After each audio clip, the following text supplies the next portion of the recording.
It's time for Reason. That's the priorities our government has set. We just talked about the state budget and where the money's going and how much taxes they want to increase on us. Now we're looking at the federal level and looking at a federal budget reform on what we can do to get our budget under control. And instead of worrying about where the money's going and what our tax rate's going to look like and what our spending's going to look like, we're too concerned with giving amnesty to illegal aliens. Notice the priority of the progressives. This is the Voice of Reason with Andy Hoosier. Then I'll get on my knees and pray. We don't get fooled again. Don't get fooled again. Oh, man, welcome into the Voice of Reason. Can you believe it? It is the day we've been looking forward to. It's a Friday morning. Welcome into it. Broadcasting live from Wichita, Kansas, in the heart of the country, literally. Flagshipping right out of the Big Talker KQAM along with KGPT TV and broadcasting all across the Mid-America Network. Welcome in. Happy Friday to you. What the heck? Let's make it a free-for-all Friday. Come on. This is what we do. Whatever's on your mind, bothering you, troubling you, it does not matter.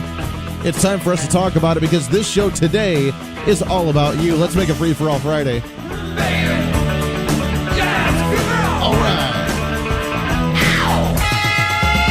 316-721-8255, 316-721-TALK. If you want to join into the program, I want to hear from you today. What's on your mind? You can shoot me a message all over social media on Facebook on the Voice Reason page, the KQAM page, the Twitter at Hoosier Reason.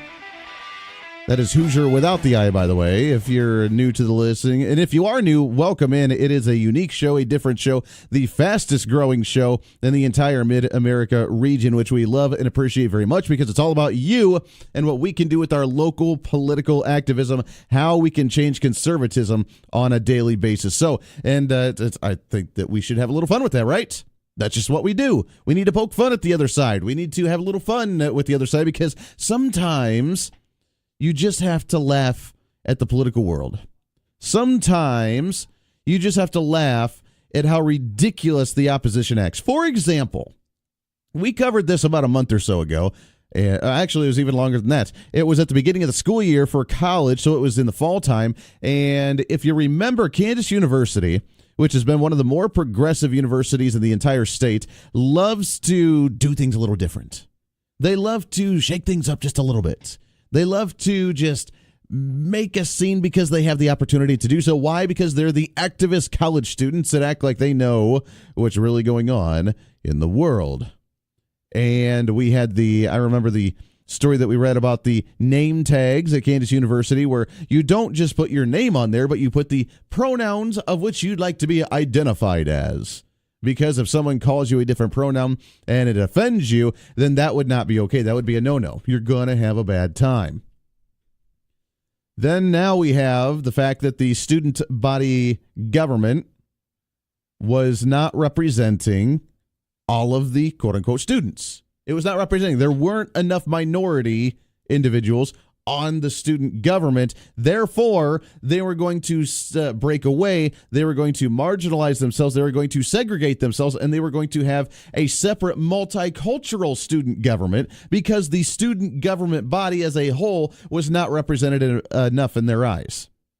So instead of actually trying to become more represented in the government, in the student body government, they just wanted to say, you know what, we're just going to go do our own thing. Heck with you guys. We're leaving you, and we're going to go start our own government. So not only was it going to start their own government, they were going to raise tuition rates for everybody at the university in order to fund the new student body government because they wanted to subsidize themselves through, really, if you want to look at it theoretically, they're going to subsidize themselves through government-funded programs through your taxpayer money as a tuition payer of the university in order to fund a different government that's going to represent them specifically and nobody else because they wanted to feel special all by themselves.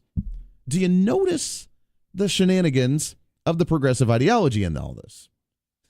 Well, now it's kind of funny to watch as we sit back and just laugh at this and smoke our cigars and enjoy because now the multicultural student body government is not doing so well, according to the Sentinel. And you can watch them, sentinelksmo.org. For both Kansas and Missouri, but the Sentinel has reported on the multicultural student body government and how now Chiquita Jackson, I believe is how you pronounce her name, who's the current president of the multicultural student body government, is now being voted on to be impeached from that because she was using many of the funds in order to fund her own personal lifestyle. Typical progressive, right? There you go. Raise the taxes, say you're going to take care of a certain group, be a protected class, and then the bureaucrats end up using the funds for their own personal gain. Shocker, right? It's a very shocking breakthrough that we have. And the fact that the students have actually learned this quicker than many politicians even is kind of impressive, at least. I got to say that. But also, there have been, according to a podcast that was covering the multicultural student body government, they were also moving for the impeachment because of details of potential intimidation that happened from the president, Ms. Jackson, to a Muslim Student Association president, Zoa Khan. Now, Khan also had been complaining before about microaggressions that were happening all over the student university grounds because, well, anytime that you say something, then all of a sudden it's a microaggression. So who knows what actually happened there? Then you have a face-to-face almost brawl between the multicultural student government founder and current grad student Trinity Carpenter, along with the vice president of the multicultural student body government, Antonio Humphreys, where they got face-to-face and almost started a brawl and had to have the rest of the students hold them back from each other. All of this happening within the multicultural student body government. We're all supposed to live in harmony. Everything's supposed to be happening all hunky-dory, and we're supposed to hate the evil white students that actually had running the normal student body government that's not representing supposedly everybody else on campus. It's going off to a really, really great start for the first semester of having a multicultural student body government subsidized by the tuition of everybody else there at the university. Now it's only like $2, I think, for the university's tuition hikes for that. But the fact that you're subsidizing it as maybe a parent who's paying the student loans for your child to go to Kansas University, I find very intriguing. Notice how the progressives work in their daily lives. We don't want to be part of you because we don't have the loudest voice that we want to, so therefore we're going to start our own thing. Heck with you guys, but oh, by the way, you got to pay for it. And then we're going to ruin it as well because we have no idea how to actually have a structured organization because communism does not actually work. And if you live in a commune, the way that they're trying to actually run their student body government, they're a multicultural student body government, and then they want it to be the nice little commune to everybody's holding hands and lovey-dovey, then it's just not going to work because someone has to be a leader and no one wants to be the leader because if you're the leader, then you'll end up looking like an actual dictator like communists usually are. It's very ironic, this entire scenario, is it not? And that's a perfect way to start off on a Friday morning. 316-721-8255. Lots to get to today at the bottom of the hour. As we've been mentioning and teasing just a little bit, we have, it is February now, which, by the way, today's Groundhog's Day today as well. And I totally forgot today was Groundhog's Day, but apparently coming up this morning, we're going to find out whether we're going to have 6 weeks more of winter or springtime coming a little bit early. And I would really like springtime to come. Please be a little bit warmer this year. It hasn't been actually too terribly bad. Right now in Wichita, it's about 17 degrees. It's not bad, but it could be warmer. And as you can see on the Facebook Live, actually, I was looking at it, and I look a little pale today. I don't know why. I feel fine, but looking just a little bit peakish. I need to start getting I need the sun to come out and actually be warm so I can go outside and enjoy and not look like a vampire in studio. I know it's hard for me to get out of the studio once in a while because of how busy we get, but I do not want to look like a vampire. And being on Facebook Live and on TV, that's probably not the best way to look. So let's hope that the weather gets a little bit warmer. Let's hope that the sun begins to come out a bit more, and then we can move forward and actually enjoy our springtime, not like last year. I do not want to go to St. Patrick's Day and go to the parade on St. Patrick's Day and have to be freezing because it was really, really cold again. I did that last year. It was not a whole lot. It was not as enjoyable as what I would have liked. Coming up on the show today, it is February, and it's not only just Groundhog Day, but also today is the beginning of our FFA appreciation, as February is FFA Appreciation Month. And coming up at the bottom of each hour on Fridays at 6:35 every week, we're going to be airing an interview that we've done with a local chapter of FFA, and we can move forward with talking about the local chapters, getting engaged as community. And, I mean, that's what we talk about on the show anyways. And now is an opportunity for us to reach out to the students that are involved with FFA, how it helps them move forward with their careers or with their learning or with their education down the road, and what we're doing as a whole within our community. So I'm really excited about that, and we'll talk with the FFA coming up at the bottom of this hour in just a few minutes. Also, I do have an update on the gun bill. We were talking about it yesterday. It was a bill that came to the floor very, very quickly on Wednesday night. They brought it to the House floor in the state of Kansas on Thursday, yesterday at 11 o'clock. It ended up passing 85-35, but there were some tweaks to it. I was very concerned about it. It was a reciprocity bill accepting and acknowledging different concealed carry laws from other states when people want to travel here, which is the good part. But there were some really bad potential negatives to it as well. They did tweak it a little bit. I think it got a little bit better. Still maybe not what we wanted, but we'll talk about that a little bit later as well and get your take and your thoughts, if I can talk today, good golly, on the upcoming gun bill that's moving on to the Senate now. So a lot to get to. There's a lot of motion now finally. It only took them 3 weeks, but finally there's a little bit of motion going on in our state legislatures. They're beginning to pass some bills. We talked about the swatting bill. Now we have the gun bill. There's some new news on the education investigation that's happening for the K-12 funding. So all across the board, at least, it sounds like they're working on at least a little bit of something. Just a little bit. Maybe not still what we want them to, but at least they're trying to do something. Oh, yeah, and then you can actually drink alcohol at 6 a.m. now, too. That's positive. That's good movement. We're moving in the right directions. It's a Friday. It's the Voice of Reason. Stay here. Lots to get to. You're listening to the Voice of Reason on the Mid-America Network.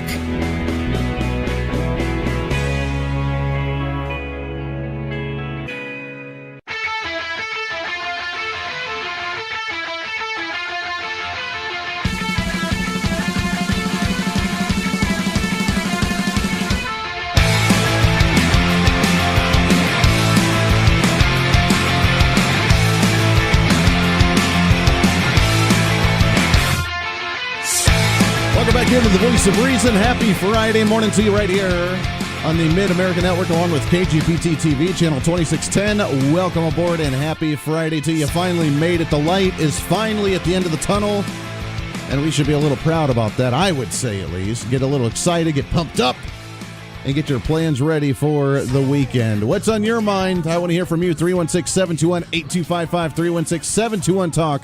On a free-for-all Friday. I do want to give you an update when it comes to this gun bill. Now, yesterday we teased this because it was new news. During one of the commercial breaks, I was just kind of searching on the state legislature's website on upcoming bills and legislation and things they were working on, and a bill kind of came to mind, and it popped out to me, and I looked at it and reached out to a couple legislators trying to get some information on it, and they were concerned.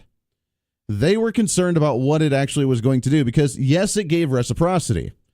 And for those of you that don't know, reciprocity meaning that we would accept as the state of Kansas, we would acknowledge, respect, and accept the gun laws of other states when someone comes here from, let's say, Nebraska or Missouri or even California or Colorado or wherever, and they come here with their firearm, whether they have a constitutional carry, whether they have just a concealed carry or an open carry or whatever, and we would abide and respect by their laws, and we would allow them to carry their gun here as they would in their home state. That's what reciprocity is. We have the national reciprocity at the federal level sitting in the Senate right now that would just say every state must abide by every other state laws on gun carrying if they try and just try and go across borders.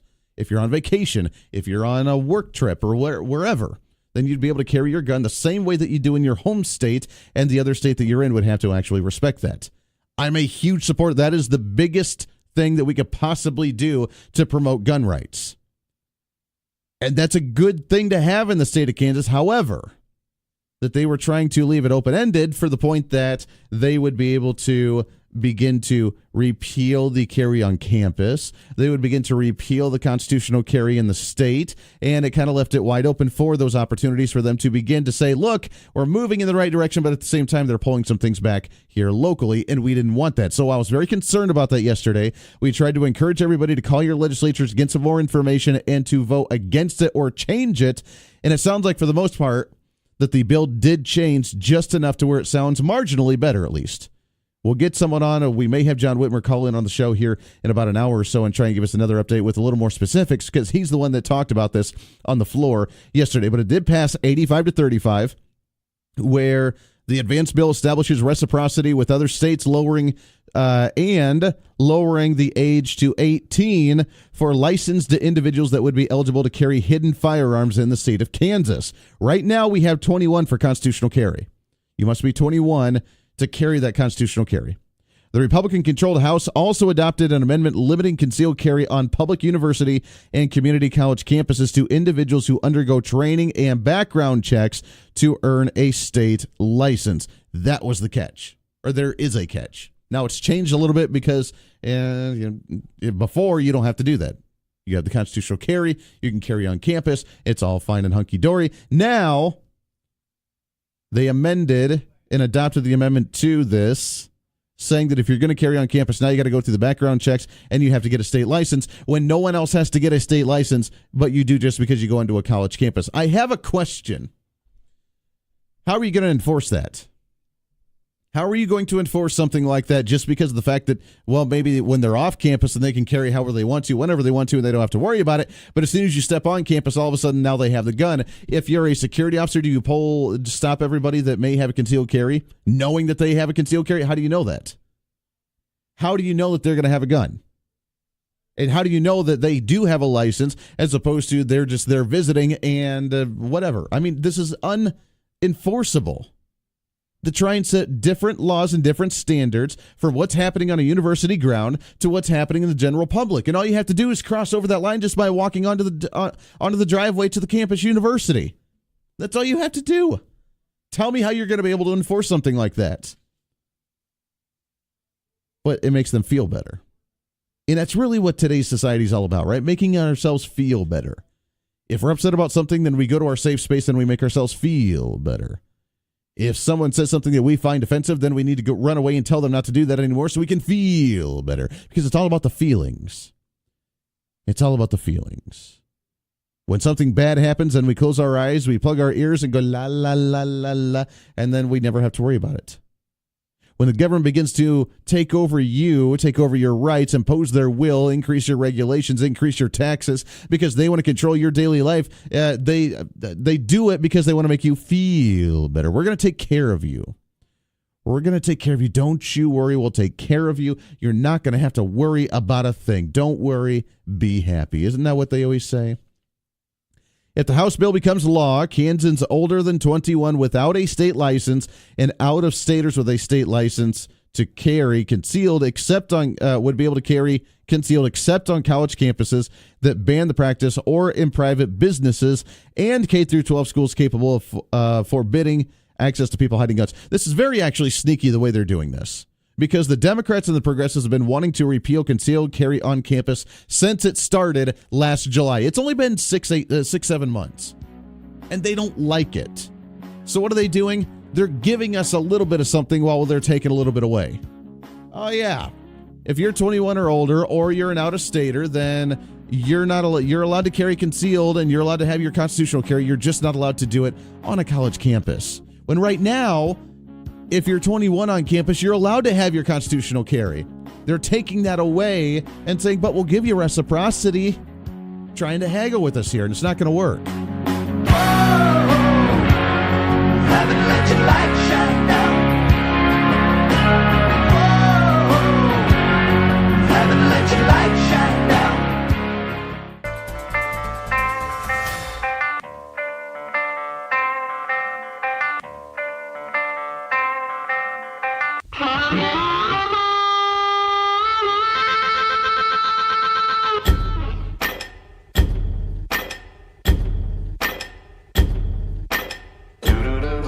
Andy never shies away from a fight. Just you try it. Oh, I'll try it. Just you try it. You'll feel it when I try it. I'd like to see you have at it. Would you now? And now's your chance to jump in the ring. Are you insane? Give Andy a call at 316-721-8255. This is the Voice of Reason with Andy Hoosier. Oh, yeah. Mama looking good in some jeans all red.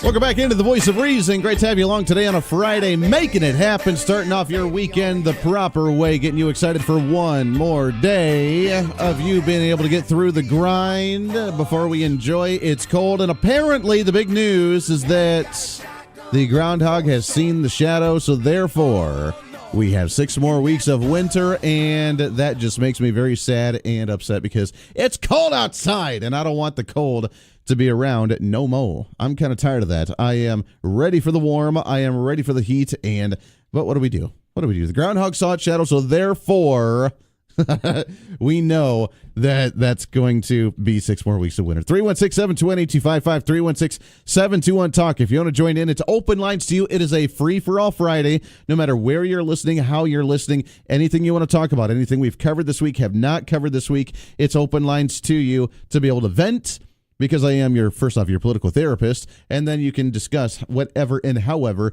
you would like to do so.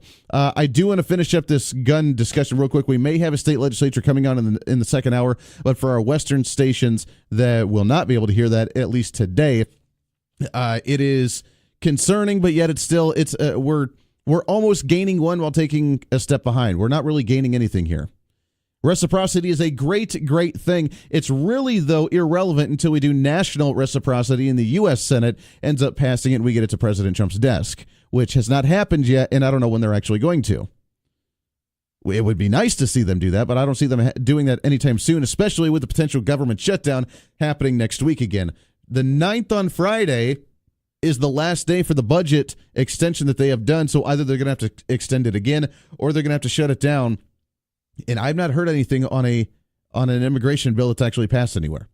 I've not heard an immigration bill that's actually done anything productively lately. So if you're aware of anything, then I'd love to hear from you, but I have not heard it, so I don't know what's actually going to happen there. The big thing is Mr. Petty's legally...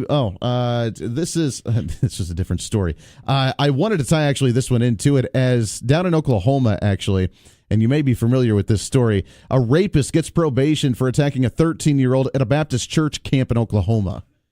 And tying this in with guns when it comes to reciprocity, or when it comes to actually the young adults being able to carry, it is concerning, the fact that you're able to actually tie up a young girl and rape her and then just get off with 15 years of probation. And if we actually had some firearms, maybe we could protect something like that. But now in the state of Kansas, while we're saying, we used to have constitutional carry, we're actually going to now have you make sure you're licensed if you're 18, which is great. But then if you're 21 and have a constitutional carry, you're not allowed to carry on campuses. How many rapes do we hear about from the progressives saying that are happening on campus? How many assaults? The hashtag #MeToo movement? Because apparently, remember, men, especially men in college, they are prone to raping or sexually assaulting or harming just by looking at a woman because they are too masculine. They're too masculine. And therefore, there's a insane rate of actual rapes and assaults and everything going on campus because men are just too masculine and they want to dominate women in that sense. Remember, that's the idea from the progressives. And instead of actually continuing to allow them to protect themselves, either whether it is with a firearm or self-defense or whatever that they end up trying to do, they say, don't worry about it. And this is a perfect prime example of that down in Oklahoma, where a 13-year-old gets raped by the cook of a church camp, and then he doesn't even get prison time because he's actually just getting 15 years of probation because he's, quote-unquote, legally blind, so therefore that's an excuse, and he gets to play the victim. Not the girl that got to play the victim, but he himself got to play the victim. Do you realize why we need Second Amendment rights? Do you realize that we need more guns out there to as many individuals as we possibly can? And I realize this is coming right after the school shooting of a girl that shot 3 or 4 individuals, and one of the boys had a head injury from the bullet. And I understand that a lot of individuals don't like guns right now because of the fact that there have been a lot of shootings. But guess what? The only way you're actually going to stop the bad guy is a good guy with a gun. 316-721-8255. It's that time. I do want to play this now. We get to do this once every Friday in the 6:30 hour. That way, the entire Mid-America region gets to hear this. But in February, the month of February, it is FFA Appreciation Month, and we want to give our tribute to the FFA members all across the Mid-America region, because you young students, you young children, not only do you get the right to learn and protect, to defend yourself and educate yourself, but you get to figure out what you're going to do with your life. You get traits, you get different qualities in your life in order to move forward and understand exactly what you want to do. Maybe it's helping you become a better public speaker. Maybe you want to get into radio. Maybe it's you wanting to become an engineer or become a farmer or become a whatever, and the FFA is a great organization to be able to help you do so. FFA Appreciation Month, by the way, on KQAM and the Mid-American Network, brought to you by Circle H Center Pivot Repair, Comark Energy Co-op, the El Dorado Livestock Auction, Kansas Wheat Commission, and then, of course, the Mid-American Network, and here on the KQAM airwave. So I want to play this. This is our week number 1 with FFA and our very own newsman, Rick Everett. Good Sat Friday down. morning, everyone, and welcome into one of our FFA feature presentations honoring an FFA chapter during National FFA Month in the month of February. This morning, we're visiting with the folks in Butler County at Bluestem High School. FFA instructor Casey Kiefer on the line. Casey, good morning. Good morning. Your involvement with FFA as a chapter, and how big is the chapter at Bluestem High School? Well, I am the advisor. We actually started the program in 2015 is when we got our charter. We currently have 55 members, some more participating than others, but we have a pretty strong base and a really good officer group this year. Now, in Butler County, I had initially reached out to El Dorado High School, and they didn't have an FFA chapter. Yes, in Butler County, we're the actually second chapter to be formed. Flint Hills High School in Rosalia started the first one in Butler County, and we have done the second. So, yeah, it's not in all the schools here in the district. Now, as an FFA advisor, did you grow up in an agricultural environment? Yes, I did. I didn't have FFA at the schools that I attended, but I have been living on a farm and ranch my entire life. And with the Bluestem chapter being 3 years old, how have you seen it take off with such a young chapter? We've seen a lot of community support lately. Everybody's interested in what we've been doing. We just need to get the word out there of that we are a chapter. A lot of people didn't know that we'd started one. We have seen a lot more growth in our officer team and our members just looking for those leadership roles, and we've been trying to just really get to know our community. With gaining 50-some members in just 3 years' time, where does the majority of the interest lie for the young FFA members of your chapter? I think it's mainly just something they are around a lot, and there's a lot of the competitions that they're interested in, because even having to do with ag, the communications and different contests that we go to really strike a lot of interest areas, I believe. And you've got a couple of officers of the Bluestem High School FFA chapter with you. The first one we're going to visit with is the president of the Bluestem High School FFA chapter, and that would be Paige Fisher. Paige, good morning. Welcome into our interviews featuring FFA in the month of February. As chapter president, what would you have to say is your most important duty? Probably the communication between everyone and making sure they all understand what we're doing. And FFA builds a lot around communication, skills that you can take with you on into life. Would that be a fair statement? Yes. Now, are you a sophomore, junior, senior? Where are you at in your schooling right now? I am currently a junior. What would you say is the most important skill that you pick up with FFA? Getting over my shyness would probably be the big thing over it, because the communication that you have to talk to all of your members is important. So if somebody came up to you and they were under the belief that FFA is just about cows or sows or plows, what else could you tell them that the organization has to offer? FFA is now more than just farming materials. It's not just Future Farmers of America. It's the National FFA, so it ranges to everything that you can go into. Thank you very much, Paige Fisher, president of the Bluestem FFA. The secretary of the Bluestem FFA chapter is Katie Kyle. Katie, how long have you been involved in FFA? This will be my second year. What year are you in high school? I'm also a junior. As secretary, what would you say your most important duty is as the secretary of the Bluestem chapter? Keeping accurate records, like everything we do. We, as a chapter, do quite a bit, and if I don't keep the records properly, then nobody's going to know what we did. How would you explain or describe FFA to someone that had no idea what it was about? Well, I'd probably tell them, if it was someone that wasn't interested in farming, or like most people think FFA is all, oh, it's farm, you're going to be animals, but it's not. It's like you can do flowers and baking or veterinary, and it's leadership. Can you share with us, Katie Kyle, one leadership skill that you have either picked up or improved upon since your affiliation with FFA? Definitely patience with people. Do you view that as a leadership skill? I do, because most people don't have patience. Like, a lot of people don't have patience, and in order to be a good leader, you have to have patience because people are going to get on your nerves sometimes, but you can't just get aggravated with them or force them to do something right away. You have to be calm, take a breath, and be patient and understand their point. Sage advice from the Secretary of the Blue Stem High School FFA chapter. We'd like to thank all our sponsors who make these Friday morning spotlights on FFA on KQAM possible, to include the good folks at El Dorado Livestock Auction. February is National FFA Month, so show your appreciation to an FFA member or advisor. I'm Rick Everett, and it's been my privilege to speak with the people of Blue Stem FFA. We now turn it back to Andy Hoosier and the Voice of Reason.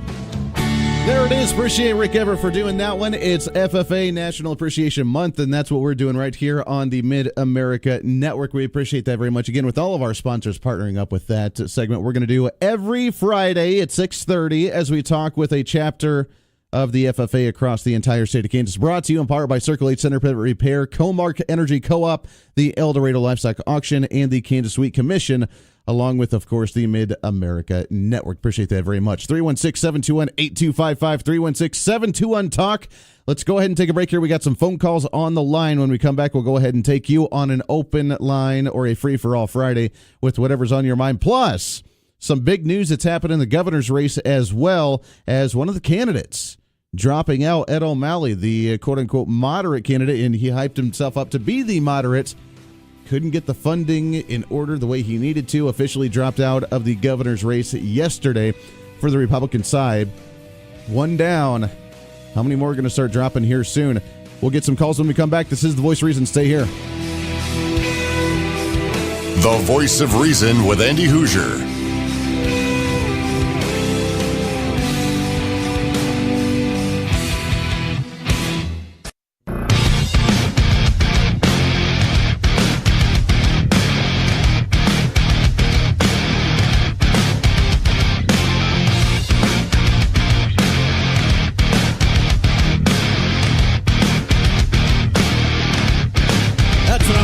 Welcome back into The Voice of Reason, wrapping up hour number 1 already. It's a Friday. It's a free-for-all Friday.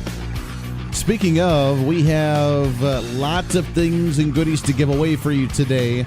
Stay tuned in for that coming up here very, very quickly in hour number 2. This portion of The Voice of Reason brought to you by It's Not Just Friday. It's not just a free-for-all Friday, but it's also your Fried Chicken Friday. It's brought to you by the Inman Harvest Cafe, 112 South of Main Street in Inman, Kansas, just north of Hutchinson. Fried chicken, the great breading, everything all homemade. The 5 to 8 o'clock dinner buffet tonight, the 11 to 1 lunch buffet today. Katie's on the line with us from the Inman Harvest Cafe. Katie, good morning to you. Happy Fried Chicken Friday. Oh, are you there? Let's try this. It sounds a little funky. I don't know what's going on with my phones today. Well, let's give this another try here, shall we? Katie, are you with me? Uh-oh. I sense some shenanigans. Let me try another phone call here, and let's see if maybe it's my phones or maybe it's the line. Good morning. What's your name? All right, here's what we're going to have to do. We're having phone technical issues, and I don't know why. I will, during the top of the hour, reset the phone unit, and it sounds like it just needs a nice little reset. Let's try this one more time, shall we? 316-721-8255, 316-721-TALK. Katie, are you with me? No, I hear my hollowness. Joy. All right. Hang on the line, everybody, and we'll get to you as soon as we come back from the top of the hour. Not sure what's going on there. We'll get it all reset, and don't you worry about a thing. Don't you worry. I can start singing. I don't need to because you don't need to hear my singing voice. So when we come back, we will reset the phone lines. We'll get that all set. But I do want to warn you that coming up in hour number 2 and 3, we'll probably be giving away probably about 3 or 4 pairs of these tickets. Some of them for the Harlem Globetrotters coming up tomorrow at 7 o'clock at Intrust Bank Arena here in the Wichita area. And then, of course, on Tuesday next week, Avenged Sevenfold. Yes, the rock band Avenged Sevenfold, along with Breaking Benjamin, is going to be coming to Intrust Bank Arena as well. That's Tuesday night, and I have a good few pair of tickets for that, so we'll give some of those away coming up in hour number 3. Stay tuned in for that and more details. We will get, hopefully, once we get our phones working, we will get John Whitmer, State Representative, on the program to talk about the gun bill, as that one moved through the House 85 to 35 yesterday, and then we'll see whether we can get someone from the Senate to see what the bill looks like, if they're going to change anything, and will we get it passed or not. I did make the brief announcement right before the break there that centrist, that's not my word, that's the Quote from the Topeka Capital Journal, centrist Republican candidate Ed O'Malley leaves the governor's race. Kansas Leadership Center COE and former Republican state rep Ed O'Malley left the race for Kansas governor yesterday, citing struggles to raise enough funds. O'Malley launched the exploratory campaign a year ago and announced that he would be entering the race in October, promising a better way and a unifying tone. He reluctantly ended his campaign in a statement, quote, "We have created the largest, widest grassroots support of any of the current candidates. I will never forget those who have been part of the effort. Nonetheless, I have realized that the funding necessary to remain competitive through August and then November is beyond our reach. Neither political party knows exactly how to solve our toughest problems. That's why we need elected officials with the wisdom and skill to bring people together, the willingness to truly listen to differing perspective, and the courage to chart new ways forward. I'm thankful for so many of my supporters giving so much to this journey. Their commitment to our state didn't begin or end with this campaign. We'll find ways to continue to work together to create a better Kansas." Now, we had actually had set up to talk to Ed O'Malley last week, and something came up with his son. I think he had the flu or something, couldn't do it, and we ended up having to reschedule. But obviously now we don't need to talk. He was one of them that right now has not, that was not, and he probably saw this coming for a while, that was not committed to the Republican debate at the Republican convention coming up in a few weeks, and which, by the way, we have some big news on that too, which we'll talk about in a second. But he had not confirmed for that. He had dropped off the show here and was not confirmed to be on at any time, and it's probably because he's not going to be around so much longer. So one more down for the field. Not to mention yesterday when we made the big announcement of Ethan Randall as the high school student that was upset with the quote-unquote childishness of the Republican Party and how he has switched party affiliation to the Libertarians. They're dropping like flies, and they happen 2 days in a row. Who's going to be next? It really comes down to money. If you can hang in there, then you think you have an opportunity. Regardless of what the polls say, the polls can only be accurate for so long. But if you have the money, you can stay in.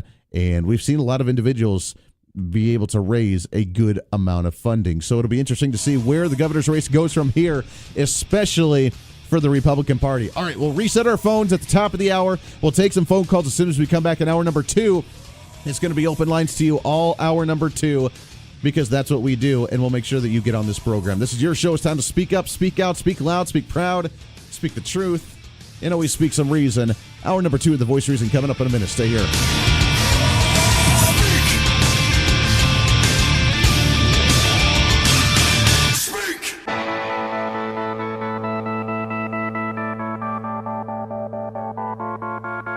It's time for Reason. That's the priorities our government has set. We just talked about the state budget and where the money's going and how much taxes they want to increase on us. Now we're looking at the federal level and looking at a federal budget reform on what we can do to get our budget under control. And instead of worrying about where the money's going and what our tax rate's going to look like and what our spending's going to look like, we're too concerned with giving amnesty to illegal aliens. Notice the priority of the progressives. This is the Voice of Reason with Andy Hoosier. Then I get on my knees and pray. We don't get fooled again. Don't get fooled again. Oh, yeah, welcome into the Voice of Reason, hour number 2 of the Voice Reason right here on the Big Talker, 1480 on the AM side, 102.5 on the FM side, KQAM, along with KGPT TV, channel 2610. Good morning and welcome aboard. Happy Friday morning to you. I think, therefore I am. I think, therefore we may have the phones actually fixed on the program. Let's give it a try, shall we? 721-8255, 316-721-TALK. If you want to join in here, let's try. Now that I'm hungry, I have to touch base with them. We cannot let this go because I just think about it, and now I'm really, really hungry, and we need to see what's actually going to be happening today on a Fried Chicken Friday, brought to you by the Inman Harvest Cafe. Katie, are you with me?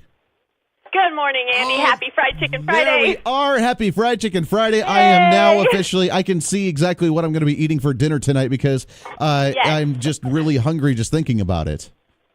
Yeah, because today is like the best lineup. So if you're going to come check us out, today's the day. Happy Groundhog Day. Happy See Your Shadow Day or whatever they do. I don't understand Groundhog Day, but yay, happy Fried Chicken Friday. Anyway. Well, he did see the shadow, so I guess we're going to have 6 more weeks of cold winter. Joy. Okay, I just don't understand it. I really don't, because But if he sees a shadow, it's 6 more weeks, and if he doesn't, then it's Then it's going to be a month springtime. and a half. Yeah. It's the same. I don't. Well, anyway. Yeah. That's yeah, something I don't get. Well, yeah, it's a way to rely on an animal to make the decision for us because we're too lazy to do it ourselves. Yeah. Right. There we go. That's Yeah. all right. Well, it is Friday, and I am extremely hungry. What do you guys have on the plate today for the Fried Chicken Friday? Today we're having our famous meatballs, barbecued meatballs, and they are so good. They are because we're also having our baked beans to go with the meatballs. We always have the two together. They go together, and we don't ever have one without the other. So what I like to do, my personal favorite thing to do, is start with our homemade mashed potatoes on the bottom. That's real cream, real butter. You put that on your plate. Then you take a meatball, okay? And these aren't little bitty meatballs. These are like 2-inch diameter meatballs. These are big meatballs with the homemade barbecue sauce kind of caramelized on top. And then you put that on top of your mashed potatoes. And then you take a big old scoop of those baked beans and you sprinkle them on top. And then what you do, this is the key, okay? You go over to the chicken, the homemade breading, the homemade fried chicken, and you get some of those little crumblies that are at the bottom of the pan. Yeah, there you go. I like to call those chicken sprinkles. And you get down in there and you get you some chicken sprinkles, okay? And you sprinkle them all over the top. And that is your meal. That is how you make that happen right there. I like that. Chicken sprinkles. I've never called it that before, but it's totally appropriate. It's perfect. I love it. Yeah. It's like you put sprinkles on your ice cream cone or whatever. Well, I put chicken sprinkles on my mashed potatoes. See, that's the American way right there. I love it. Now, it's the Fried Chicken Friday, meaning that you have the buffet from 11 to 1 for lunchtime today, the big buffet from 5 to 8 o'clock tonight, and that comes with all of these goodies along with the free slice of pie in the evening buffet as well, correct? Yes. So today the pies are, we've got chocolate, actually it's a chocolate cream cheese. We've got cherry cream cheese, custard, pecan, caramel apple, and coconut. And then we'll also be making a banana split this afternoon. So lots of choices. I recommend you come and get your slice of pie first because that's what all the savvy diners do. That's what the cool kids do. That's what the Cool Kids Club does. Yeah, grab your slice of pie before you grab all the food and make sure you get to enjoy it. And it's the one that you're not going to want to miss. I love it. It's the Inman Harvest Cafe. I know you guys are super busy getting ready for this, but you guys enjoy. We'll check in with you here next hour. All right, that sounds great. We'll talk to you then. Always a pleasure. That's the Inman Harvest Cafe. That's Katie with the Inman Harvest Cafe. Give them a call, 620-585-6925, or visit them online, inmanharvestcafe.com. You can also go and just visit them just north of Hutchinson, 112 South of Main Street, right in downtown Inman. It's perfect, and the lines are back open and active and working, which means it's open lines to you on a Friday. As we usually do, it's open lines this hour. All you want to talk about, whatever you want to talk about, it's cool. Let's do it. It's a free-for-all Friday today. Let's make it happen. All right.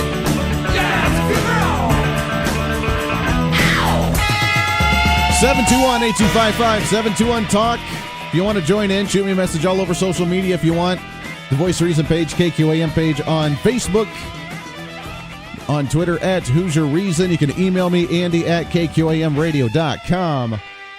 You can also check me out wherever we may be broadcasting live on KGPT TV, channel 2610, both live right now, along with the replay tonight from 6 to 9 p.m. tonight. And, of course, our flagship right here on the KQAM airwaves. There's a lot I want to get to. Coming up in hour number 3, Jim Barnett, governor's candidate, going to be joining us at 8 o'clock to talk about his campaign and the upcoming Republican convention, his thoughts on the legislative session so far. So I'm really looking forward to chatting with him at the 8 o'clock hour. We may have, as I mentioned, State Representative John Whitmer coming on the show sometime this hour to talk about the gun bill. If you did not hear from last hour, they did pass the gun bill 85-35, which means that it is going to the Senate. Now, when we talked about this gun bill yesterday, I was very concerned about it, on what it would actually do and if it was going to be a good idea or not. It did change a little bit. It did change a little bit after some of the debates. Some good, a little bit-ish, some not so good. Right now, in the state of Kansas, you are allowed to have a constitutional carry of a firearm, meaning you do not have to go and get your concealed carry permit, but you have the constitutional right to carry your gun. Now, that is at the age of 21 years old. They're giving us, in this bill, Because I got some messages on Facebook about the clarity on this, and they weren't concerned because we tried to consolidate it just too quickly. And I want to give you some ample time on this if you want to comment.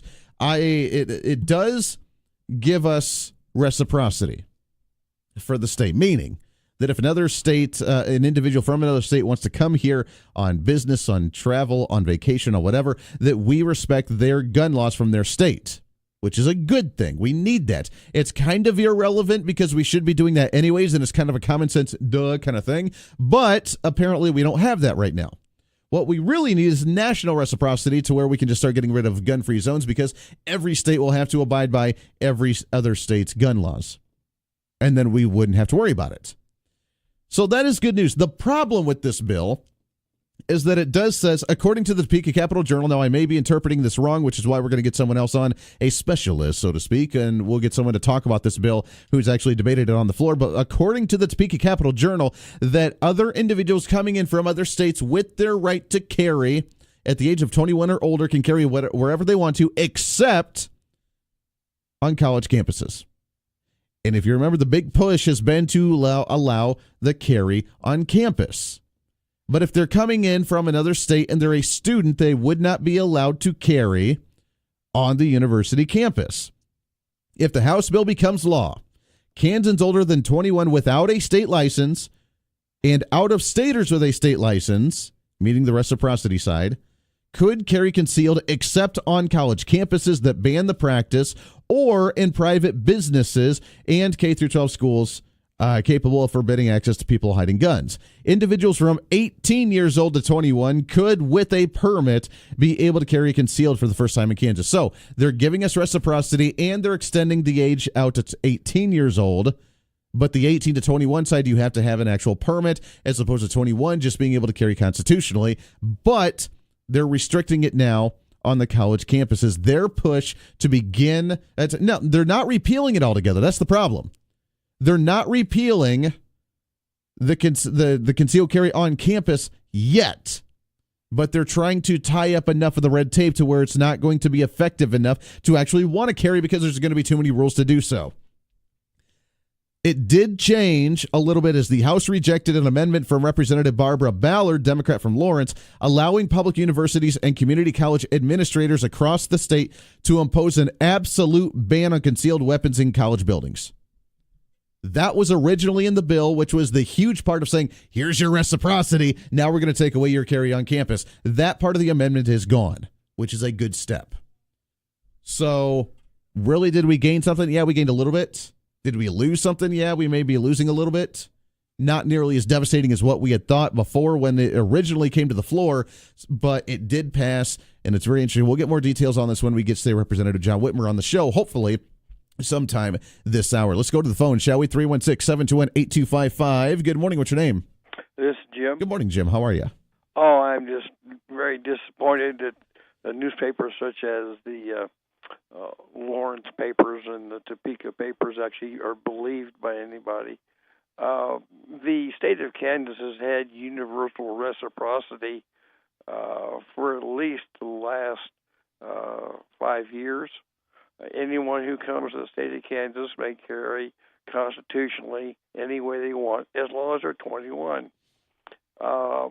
If this law that's being proposed said that people who would simply pass a check so they understood what the use of force laws were, and if they were 18 or older, they could carry, that might be an improvement. As it is now, it is a restriction on something which is not restricted now. Sure. And it is their foot in the door because they want to take away all of it. They want us to be exactly subservient. It's that chipping away of that to where it opens up the opportunity and the doors later on, which is the concern that we had yesterday, and that's why I came out strongly against this bill. We're giving away. We are not gaining anything now. The national reciprocity law would mean that when a Kansan goes to California or Hawaii, sure, they could carry following the actual carry laws in the state. In other words, in some states you'd have to carry in a particular kind of holster. Perhaps it depends upon what the national carry law actually does. That is worthwhile. Exactly, and that's why, like I said, it's it's really irrelevant with reciprocity in the state of Kansas. If we do it nationally, it's a huge deal. With the state of Kansas, it's just like, okay, thanks, but we're not really gaining anything of this other than saying 18-year-olds can carry, but they're still making it now mandatory for the permits for 18 years olds, and now they're starting to weed out the individuals being allowed to carry on college campuses. I would like to see the schools teach the use of force laws, the self-defense laws, in junior high and high school. Oh, that would be nice. My personal feeling is all girls with a driver's license should be allowed to carry a weapon for self-defense, not for offense. Sure. The law doesn't right now makes it illegal to carry when you're intoxicated under the same rules as you have driving a car. Sure. If a person is responsible, I don't care if they're 12 years old, as long as they're responsible. Some people, though, have been raised to be irresponsible. Well, a lot of them have been raised to be irresponsible, unfortunately. I mean, you see the young generation to where many of these college students don't even consider themselves an adult till the age of 30. And well, that's because they want to be able to do things. I mean, I have some college loans outstanding, and I actually plan to die before I get them paid off. Well, that's sad. Isn't that sad that you're in debt for that long because the government student loans want to keep you tied up that much? Jim, I appreciate it very much, my friend. No, you're absolutely right. I would love to see education in high school, middle school, junior high, whatever, when it comes to the education of firearms and how to use them, how to dismantle them, how to clean them, how to load them, how to store them, how to take care of them, how to shoot them, and understand that. So that way, even if you never use a gun, then you at least understand it and you're not fearful of it. We really got to work on that. All right, it's time to give away the first pair. Today is the Harlem Globetrotters. It is tomorrow night here at Intrust Bank Arena, and I got 2 tickets for you right now. So let's go ahead and do caller number 1 at 720. 720. I about gave my cell phone number out. Don't worry about that one. 316-721-8255. 316-721. 21 Talk if you want to join in, and we'll get you a pair of the tickets to the Harlem Globetrotters. It's tomorrow night at 7 o'clock at Intrust Bank Arena. Lots more to get to. We may get some guests on the line this hour as well. Plus, I have some other goodies to give away for you today, too. It's going to be a fun one today if I can keep my mind straight. It is a Friday, which is probably what the deal is here. It is the Voice of Reason. Stay here. The Voice of Reason with Andy Hoosier on the Big Talker, KQAM.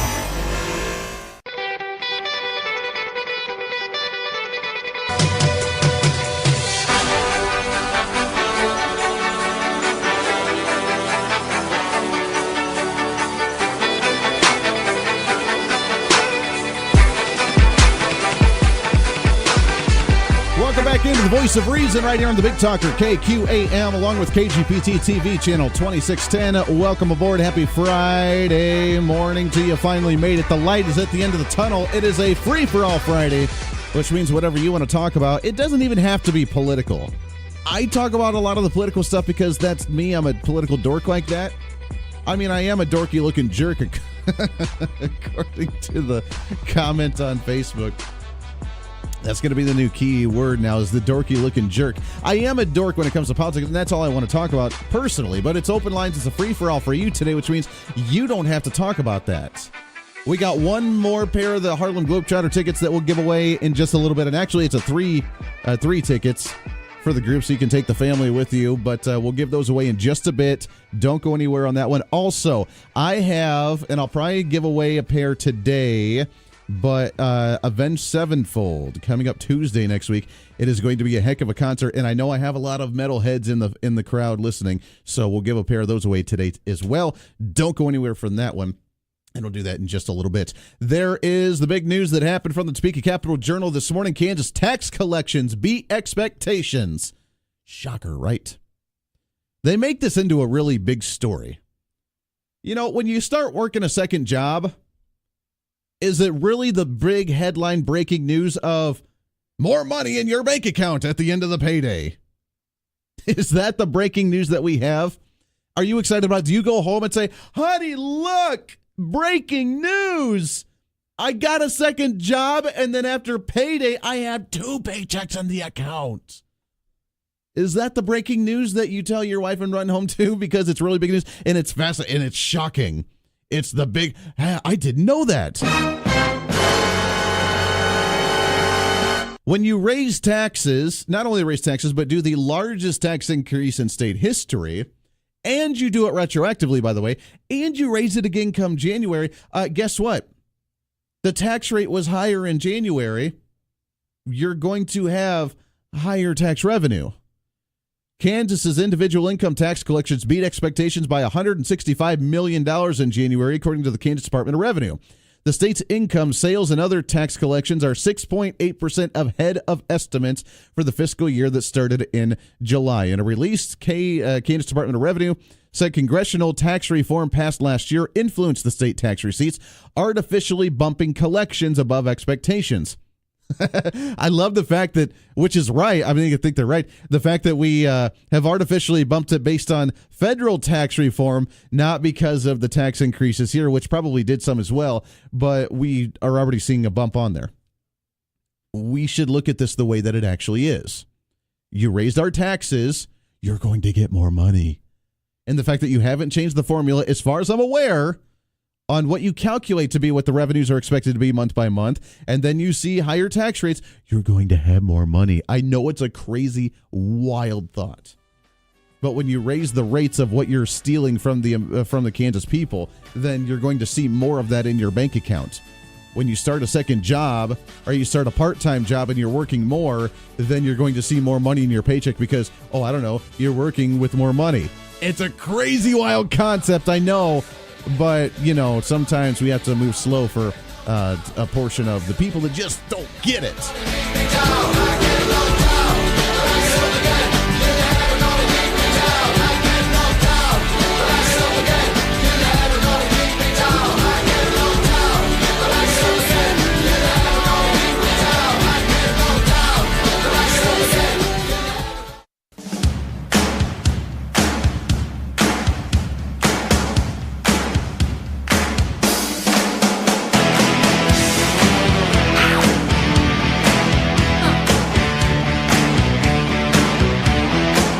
Time for some common sense, sanity, and reason.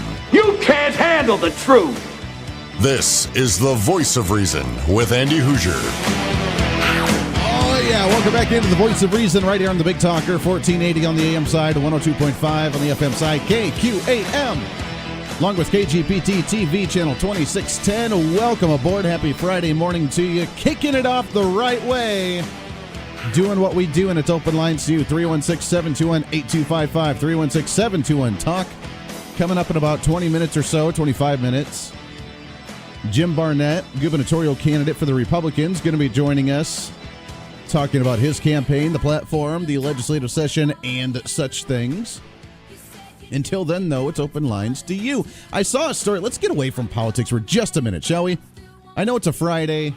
And some people are like zoned out, kind of just whatever, trying to start their morning, sip on their coffee. This show, by the way, is better than a cup of coffee to get you pumped up and excited. At least we try to.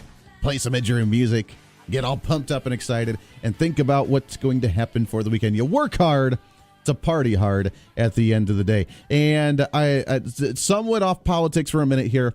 There was a story that I found according to CBS News that was floating around that with this whole hashtag #MeToo movement, with the sexual harassment, with the individuals that may or may not have been assaulting individuals, assaulting women, and even men assaulting men or women assaulting men.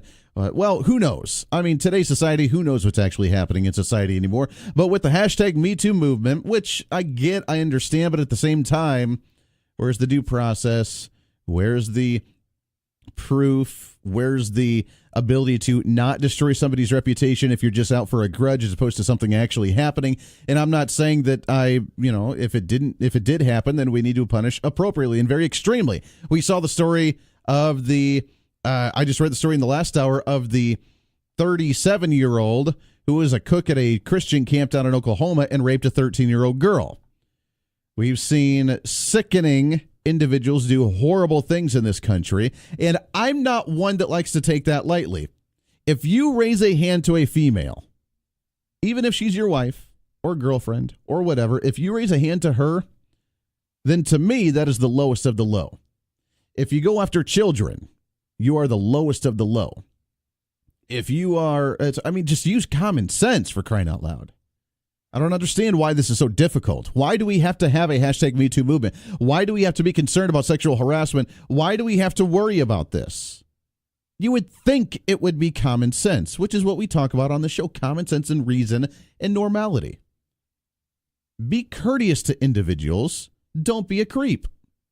If you like somebody, ask them out. If they say no, let it be. Although you can be kind of persistent and continue on to ask them, but you got to be nice about it. I asked my wife out numerous times, and we actually, if you have not heard the story, we're high school sweethearts. And in high school, I asked her out over and over and over and over and over again, and she continuously said no. And then finally, I stopped asking her out because I was like, fine, she's not going to say yes anymore, so I gave up. And then she came out and said, okay, yeah, we can start dating now. And funny how that works, right? The pursue, the chase. And as soon as you give up, then they're like, okay. But the latest story, according to CBS, is that because of the hashtag #MeToo movement, that office romances have dropped to a 10-year low. Because guys are scared of chasing after women and then being accused of sexual harassment.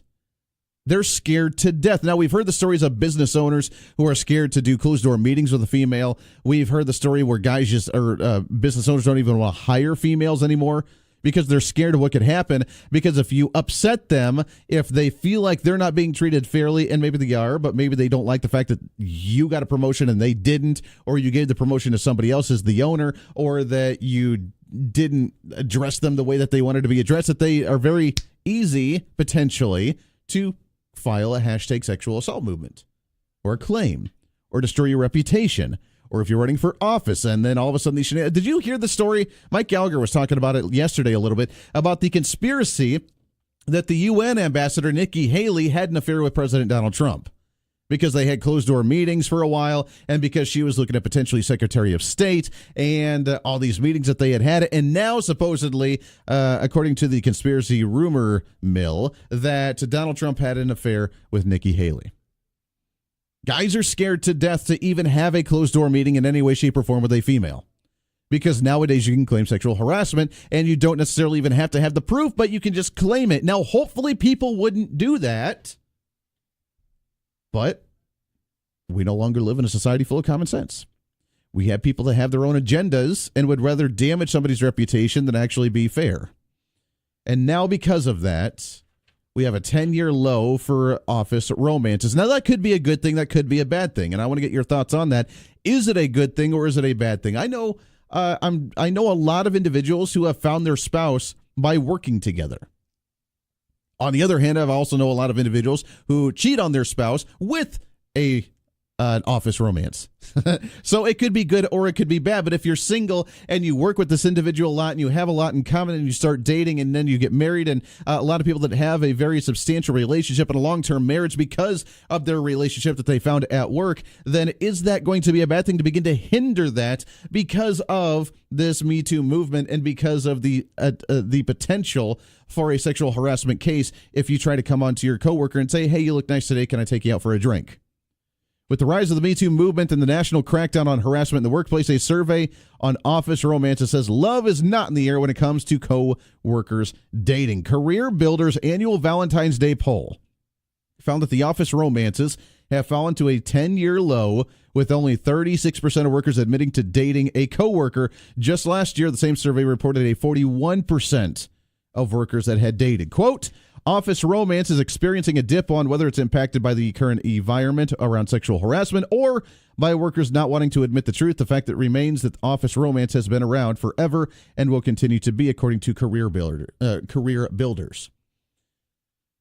But you got to have some of that play into there, right? I mean, I've told you before that I feel bad for the young generation, the young kids in high school that are trying to date, because nowadays you don't know what's going to happen. You could be claimed as sexual harassment as a creeper or as just way too masculine because you're a guy trying to get the attention of a girl. And that right there is way above your masculinity level there. You need to be going to those universities where you have your masculinity your apologetic masculinity courses or whatever they call them, you're not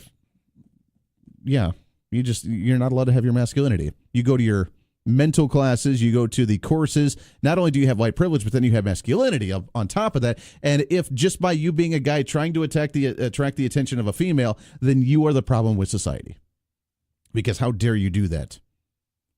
She should be pursuing you, and then you should probably not accept that, because then if you did, then you would be the guy out for one thing, right? 316-721-8255, 316-721-TALK. Let's go to the phones. Good morning. What's your name? Good morning, sir. Drew, how are you? I am amazing. Before we continue, I need to ask, do I have your consent to have a conversation with you in a manner that may or may not consider, and talk about personal items?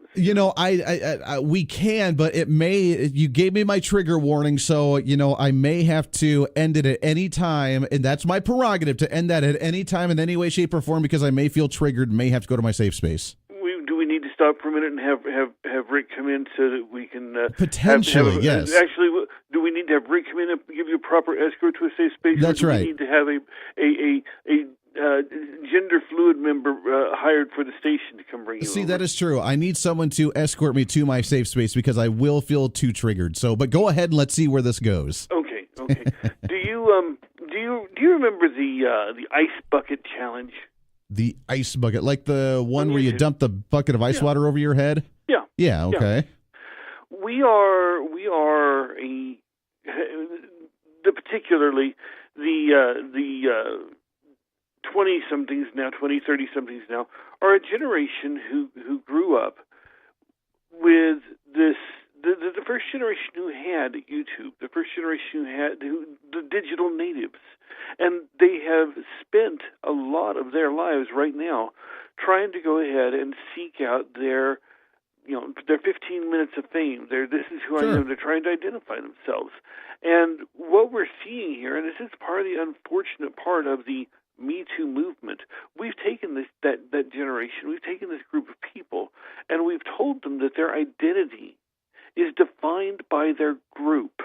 This is part of the agenda of the left, is to convince enough of the population that, as Heigl said, that their best served identity is to the community, to the society. And so what we have not only here, the groupthink, but also the victimhood. Remember, I've made this case before, the young generation, they're all about the victimhood is, oh my gosh, look how bad my life is. When you're on social media, you can see that because, look, I had such a terrible day. My boss was really grumpy to me. My husband was a jerk, and my kid wouldn't leave me alone kind of thing. And look at me.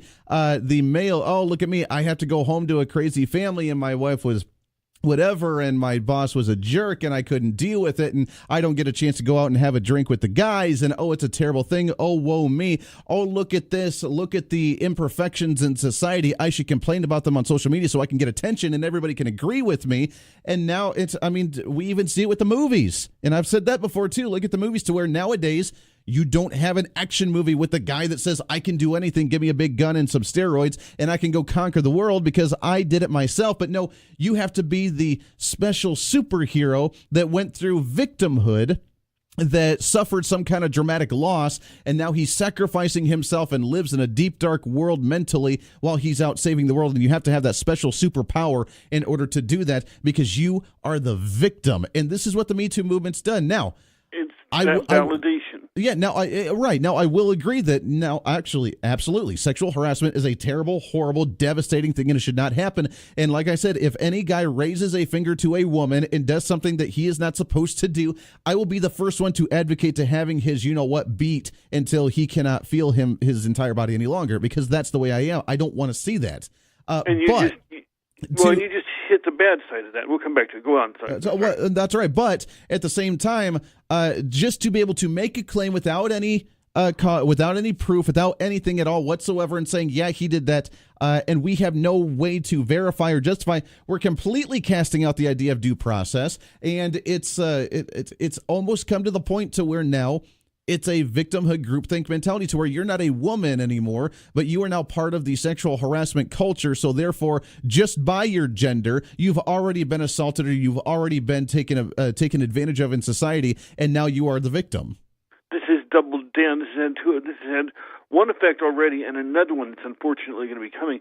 The first one is that we are seeing a renewed attack on masculinity, on males. Of course. And it's to the degree now that instead of just simply that being a discussion, we now have a large percent of the society, because they are self-identifying as checking themselves, as inhibiting their own development. We don't want to do that activity. It might be seen as too masculine or too, whatever. And so and this is extending, by the way, down into our kids. And this is the bad part, is we had a new generation that may have been able to go past this, but no, we've started to inoculate them deeply. The bad part of this, though, is that it's going to rebound on them. This Me Too movement, this trying to get your identification with your group, and is hurting some of these people who don't have good self-esteem, who don't have good self-images. They're looking for some way to validate themselves, and the problem that's going to come around is we're going to have genuine victims, and not ones who are, 14 years ago, Andy's hand touched me at the coffee stand. What we're going to have are genuine and actual victims. Sure. Who are going to come forward, and it's going to be lost in the it's flood going to be watered of the down. Me Too, just like the boy who cried wolf. And we're going to have people who aren't going to be helped, aren't going to stop the things that need to be stopped when they should, because society will become so numb to the constant Me Too and the idiotic way that Hollywood glamorizes it and symbolizes it over the substance, that it's going to become a backfire on the people who this needs to be helping. That's very true, Drew. I appreciate that very much. So great points. I mean, you're absolutely right. When we get to be numb to that aspect, then, I mean, how many people actually go out on the street and talk about human trafficking anymore? We don't hear it anymore as much. We do to some degree, but we don't hear about human trafficking. We don't hear about people in the sex slave trade. We don't hear about children being kidnapped and being sold as slaves across the world anymore. Why? Because we're too concerned about it's like you mentioned, it's many people coming up as a group saying that we've been harassed and we've been treated unfairly and we are the victim. Now, don't get me wrong. All these examples that I've made, whether it's the sexual harassment, whether it's the mother or the father, whether it's the guy or the gal that just wants to complain, I mean, everybody has bad days, obviously. And we have things that we can go to our spouse to and be like, oh my gosh, today was ridiculous. It sucked. It was terrible. But the thing is, when you see that on social media, and that's the point we're getting at, to play the victim to the world and let the world know about your problems. And you know those people on social media because they're looking for that attention. It's that group mentality. It's the young generation looking for that victimhood, looking to say, woe me, my life is terrible, and you should you should give me condolences. You should give me sympathy. Because I'm getting that attention. And then when other people say, yeah, you know what, I had that rough one too. Okay, then you start building that group of, oh, look at how terrible our lives are. It's time to change something. It's time to change something. Instead of you just doing it yourself. It is a very odd point in society today to where we have a struggle trying to find our individualism and find our own identity without being part of a group, but yet you don't want to be part of that group because even once you get a big enough group, then you try to be the outsider of that group because you don't like being in the norm. It's a very tricky situation to be in. When it's a small group, then it's great because you are the unique ones, but then when everybody's in that group, then, oh, we got to take it to the next level. And that's where we've gone. We've gone from the hashtag #MeToo movement, which started off as, okay, you know what? I've been sexually harassed. I had a problem. People have violated me. People have done things to me, and it's a terrible thing, and we need to address this. Great. Let's address it. Now what is it? Oh, that equal pay in society for women is not up to where we want it to be, so therefore I'm part of the hashtag #MeToo movement because I have been persecuted. I have been attacked because of my gender, because I'm a woman, and I haven't gotten paid the same. What? Is that sexual harassment? No, but I've been treated unfairly. So now we broadened it because now it's trying to have other people be included into it. The group's growing. You no longer have an identity. If you're a woman now, you're not a woman anymore. Now you're just a victim of society. You're a victim of white supremacy, and you're a victim of masculinity. And the masculinity confession booth is what I was thinking of earlier. Many courses now are happening at universities with the masculinity confession booth, just like you have at the Catholic Church to confess your sins. Now the adult or the males are being encouraged to go to these universities and go to the masculinity confession booth to confess about all the masculine things that they've done. And one of them, by the way, is encouraged by drinking energy drinks, which is why I'm such an advocate to drink energy drinks. Because apparently when you drink energy drinks, then you are part of that masculinity problem because you are a adrenaline junkie, you want to do crazy things, and you're trying to attract the attention of the female. How dare you do that as a male, because you should not have that type of masculinity. That's where we're at in society, and the Me Too movement has really grown that. I get the original intent of it, but now it's gotten just a little too crazy, don't you think? 316-721-8255. I have another pair of the Globetrotter, the Harlem Globetrotter tickets right here, and that's actually 3 tickets, 1, 2, and 3, so you can take your entire family and go see it, hopefully. Go see the Harlem Globetrotters. It's at Intrust Bank Arena. It's the last pair that I have, or the 3 tickets that I have, so let's go ahead and get you these pair. Give us a call, 316-721-8255. We'll do caller number 2, and we'll get you 3 tickets to the Harlem Globetrotters coming up tomorrow night at 7 o'clock at Intrust Bank Arena. This is the Voice of Reason. This is the Voice of Reason with Andy Hoosier.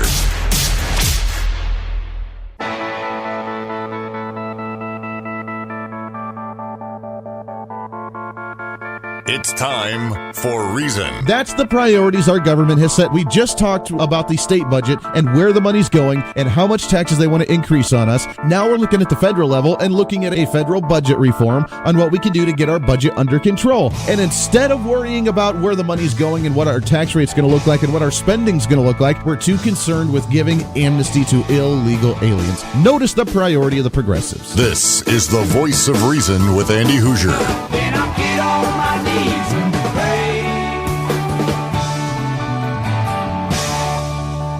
We don't get fooled again. Don't get fooled again. Oh, yeah, welcome into the Voice of Reason, hour number 3. The Voice of Reason right here on the Big Talker, 1480 on the AM side, 102.5 on the FM side, KQAM. Along with KGPT TV channel 2610. Whether you're listening or watching, welcome aboard. Happy Friday morning to you. It is a free-for-all Friday. Maybe. There it is. There we go. It's always a Friday, which means whatever's on your mind, you're more than welcome to talk about. You can talk about things we have or have not talked about. It's up to you because it's a free-for-all. Let's do it. All right.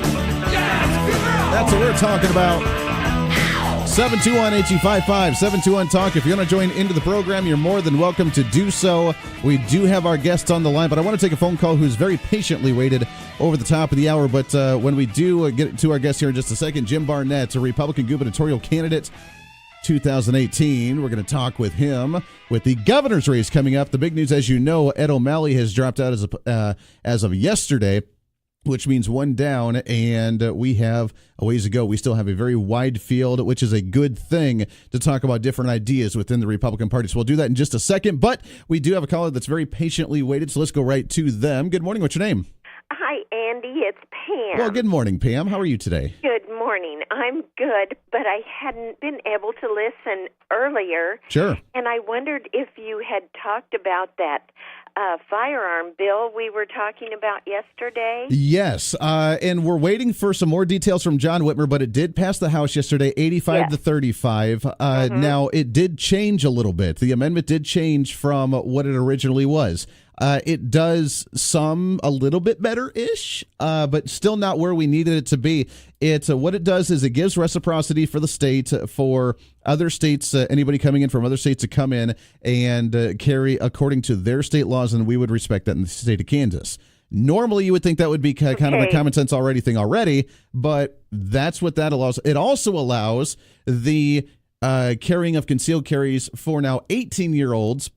But instead of the constitutional carry as you are if you're 21 or older, the 18 to 21 age, you would have to get a permit and go through the background check process in order to do the concealed carry process for that.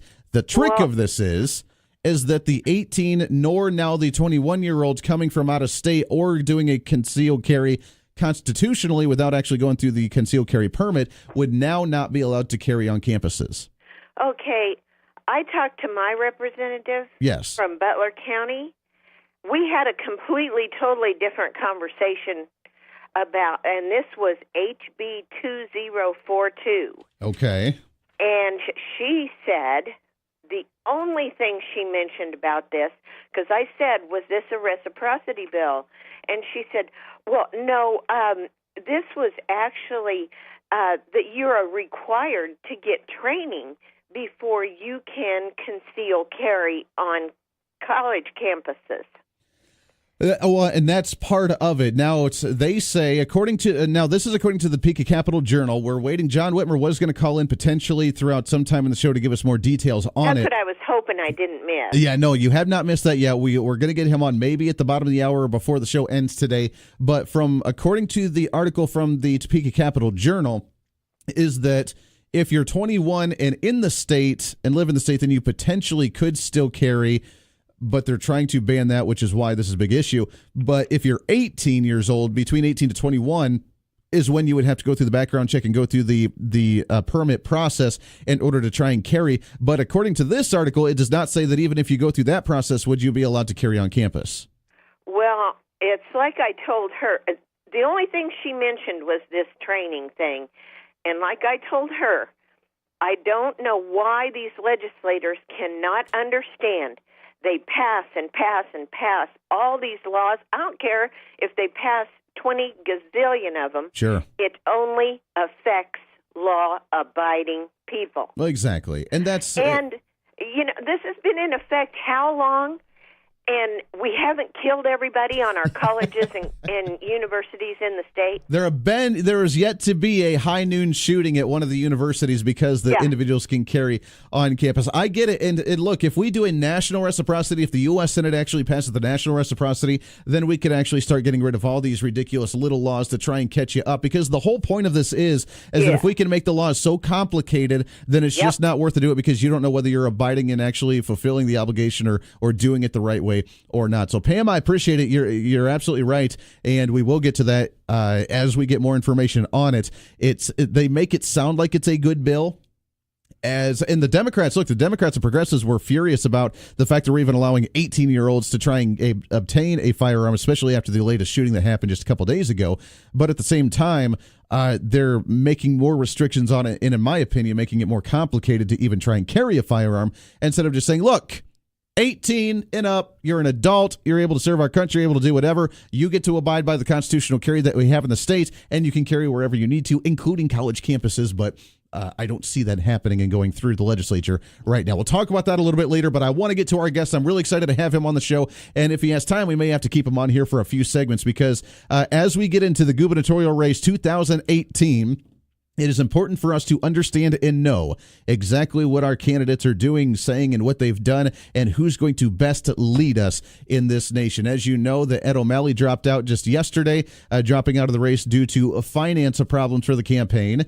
And we've had the transition from Governor Sam Brownback now to Governor Jeff Colyer, which may or may not help his case for his run for governor in 2018. So we'll have to see how that one plays out. But I'm really excited. Former state senator for the state of Kansas, Jim Barnett's on the line with us here. Jim, how are you, my friend?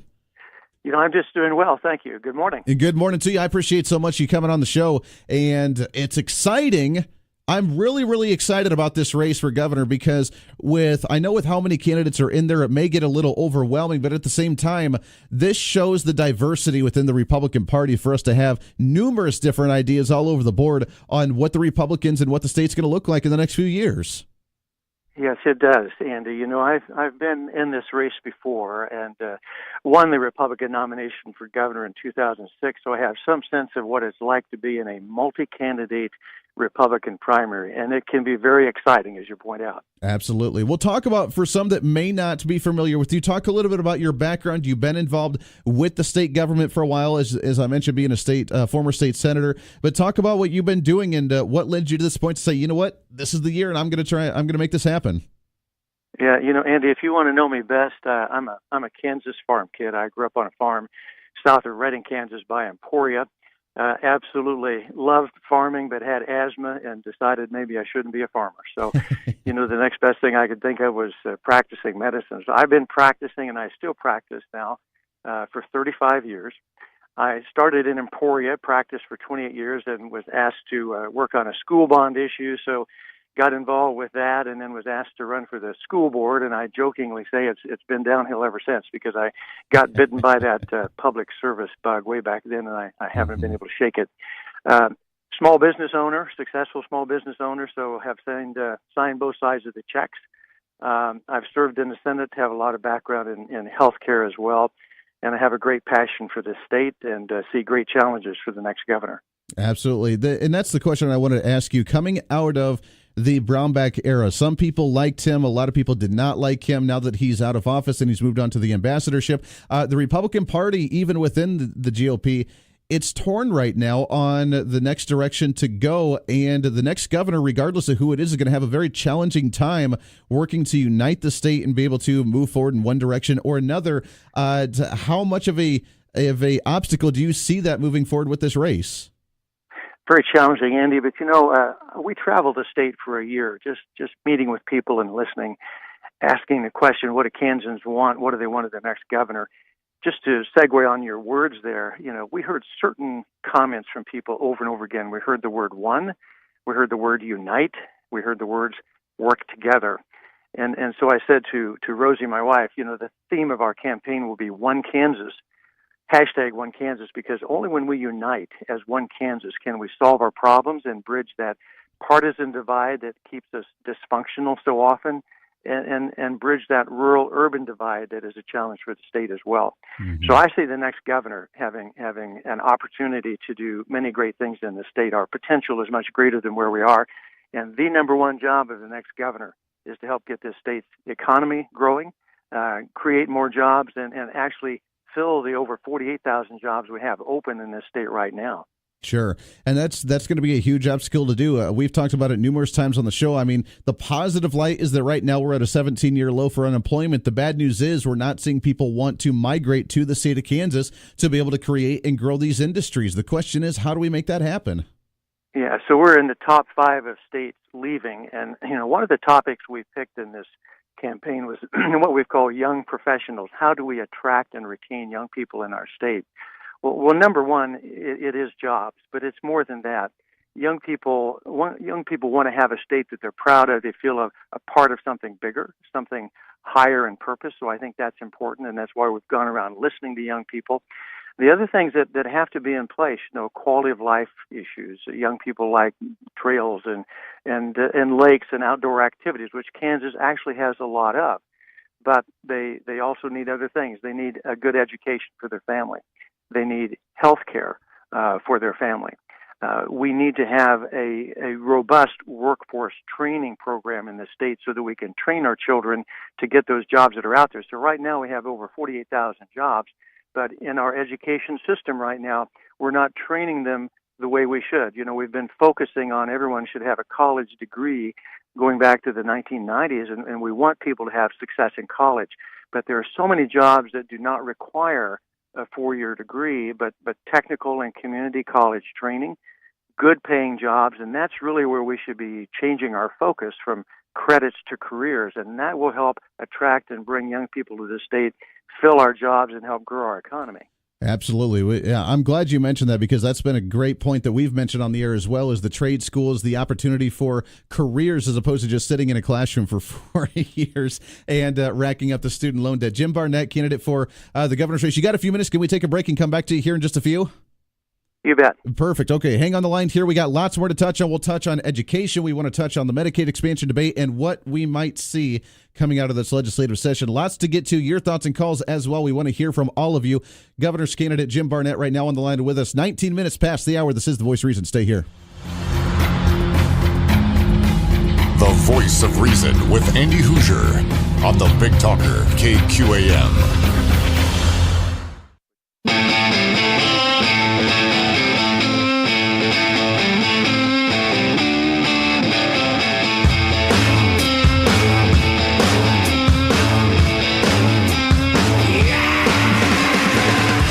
Into the voice of reason, rocking it on a free-for-all Friday. Great to have you along today. 316-721-8255, 316-721-TALK. So much to get to and such little time to do it.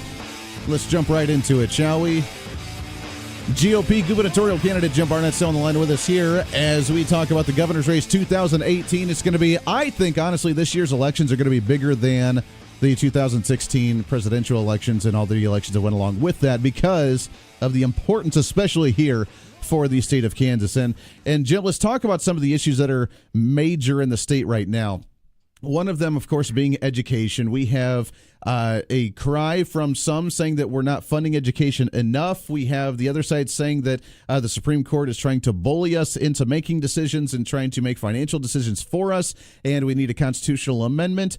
From your perspective, where do we go on this whole education debacle? Because that's tying up a lot of our, not only finances, but also a lot of the time and discussion that the state legislatures have.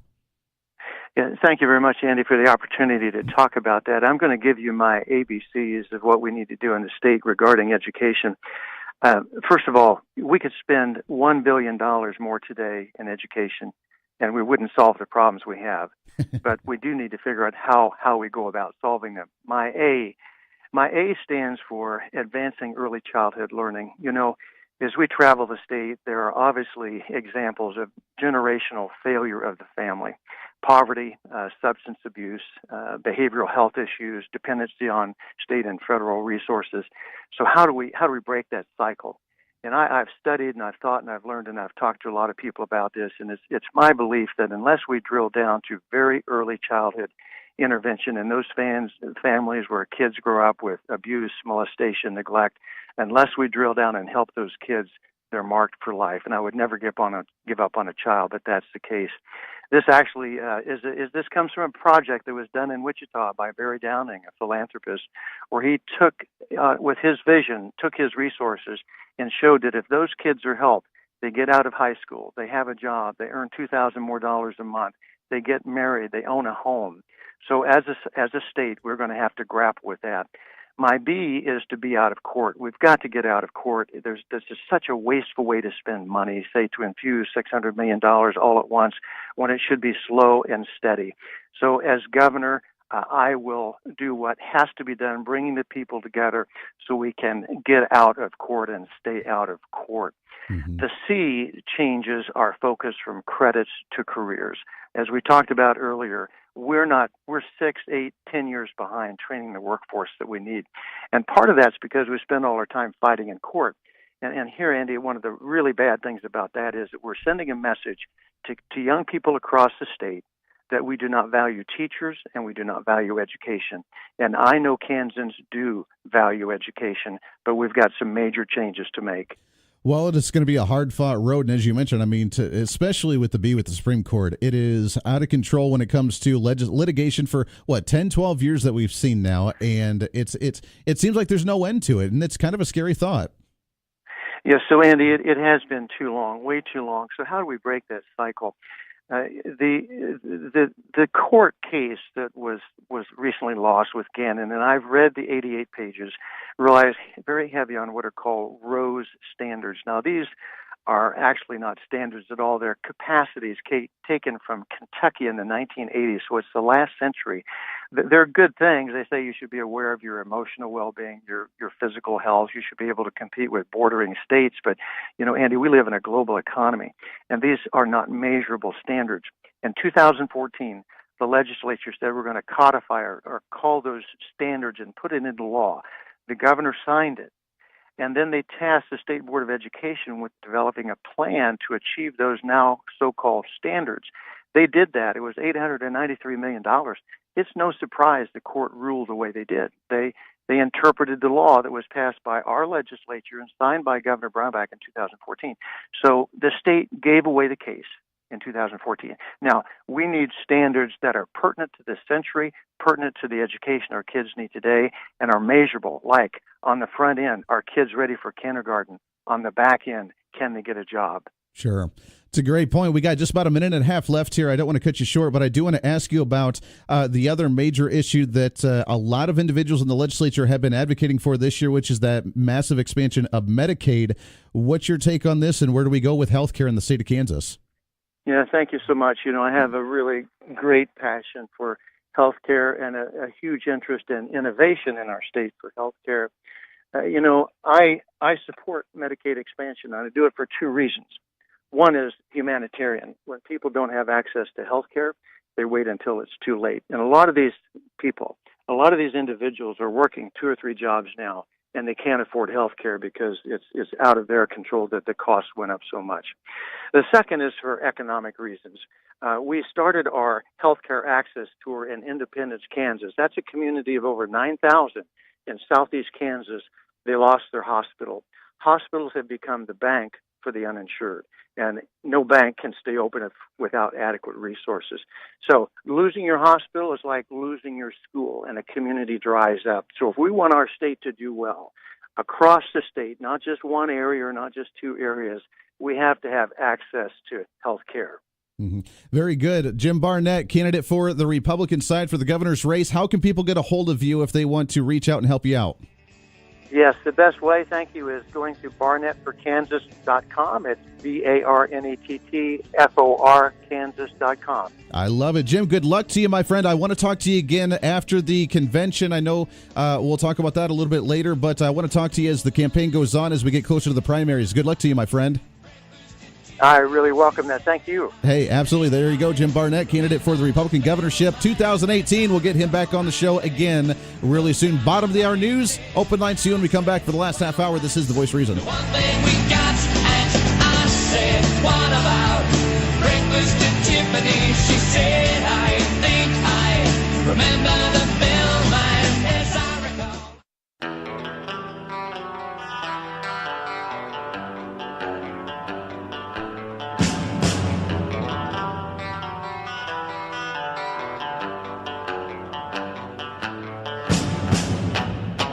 When it takes 2 to read the news, I'm trying to warn everybody, and nobody takes me cereal. you're in the wrong place.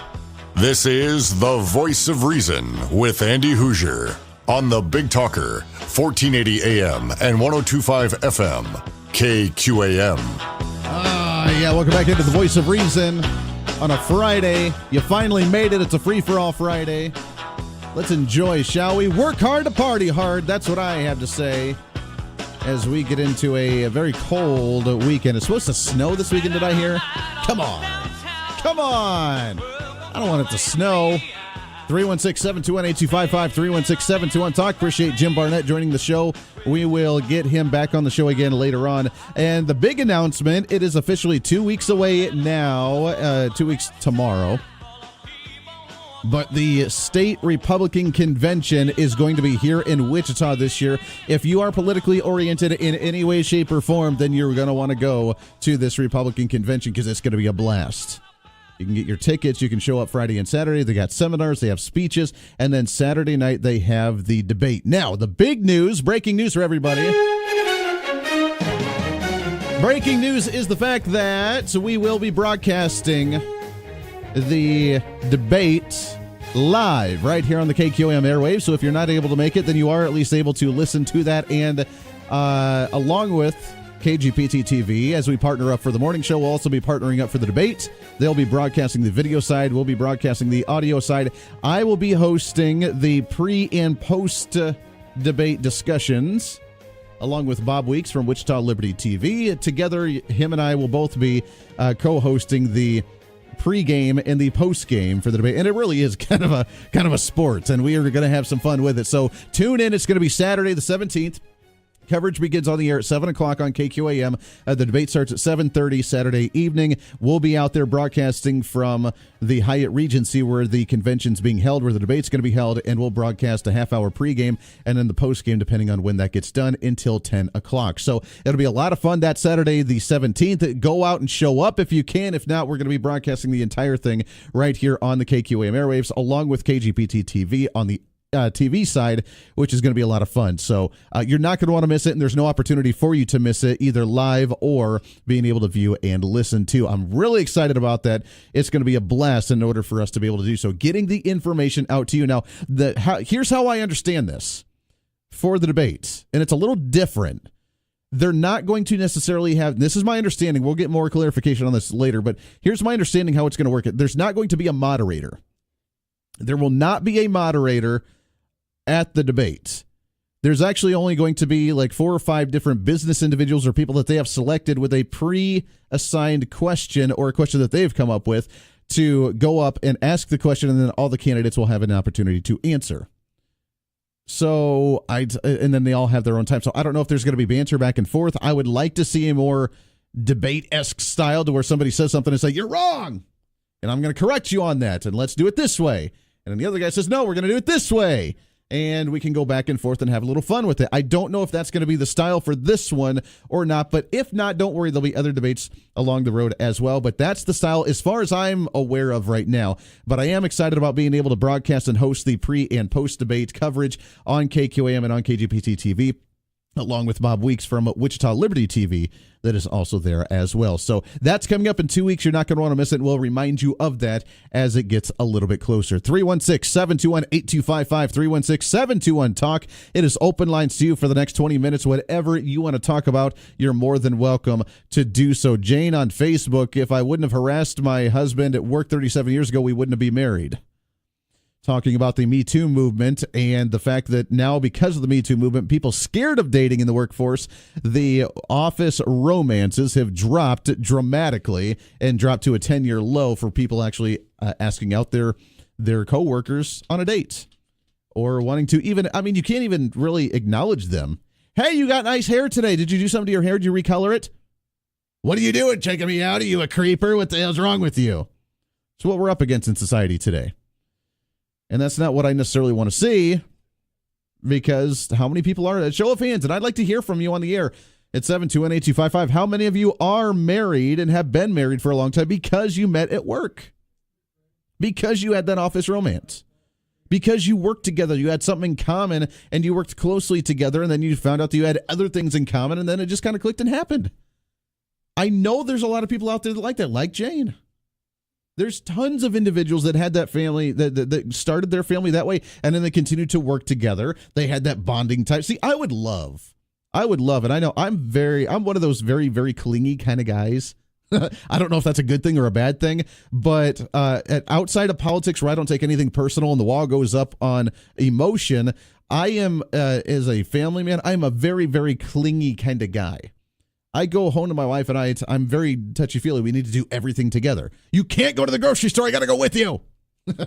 That's the kind of guy I am. And I know that drives her nuts at times, but that's just the way I am because I'm very clingy. I would love to be able to work with her day in and day out.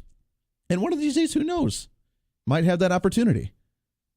But a lot of people are like that. And if you work with somebody for a long time and you're very close to them, then once you start a family together and you continue to work with each other, how many families actually run a family business? You and your spouse open up the doors every day. You and your spouse cook at the restaurant. You and your spouse do the PR. You and your spouse do everything together because it's your family business. And then you go home and depress and degress with the family and with you two having a glass of wine, celebrating what you did productively together. And now, what if that goes away? How close will families actually be? That's another aspect that we really haven't looked at, is how close could families be if maybe the working relationship and the in-office relationships actually go away, and you're not allowed to do that at all anymore in any way, shape, or form? How many relationships could that potentially damage or hurt for the long term? 316-721-8255. Let's go to the phones. Good morning. What's your name? This is Dana. Hey, good morning. Dana, how are you, sir? Well, I'm good. I'm Jane's husband. You're Jane's husband. There you go. So you guys actually did get to meet at work. Yes, we did. We met each other in 1980 in December. She had mistletoe. It was the last day of work for the year. And she kissed me, and we started dating, and we got married. In 37 years, we're still married. I love it. We got 3 kids, 11 grandchildren. We just had 2 baby twins born to our middle daughter. So, yeah. Oh, that's exciting. Well, congratulations on that. And that all started from the working relationship at work. And now, in today's society, I mean, have you seen this? Would it, if you guys were young at this time, would it be a different scenario? Would you be a little nervous or scared to try and start a relationship like that in today's environment? Absolutely. Be a little nervous on doing Boeing. I worked at Boeing for 28 and a half years, and there was no way, probably the last 10 years that I worked there, that no, it wouldn't have been possible. Well, you know.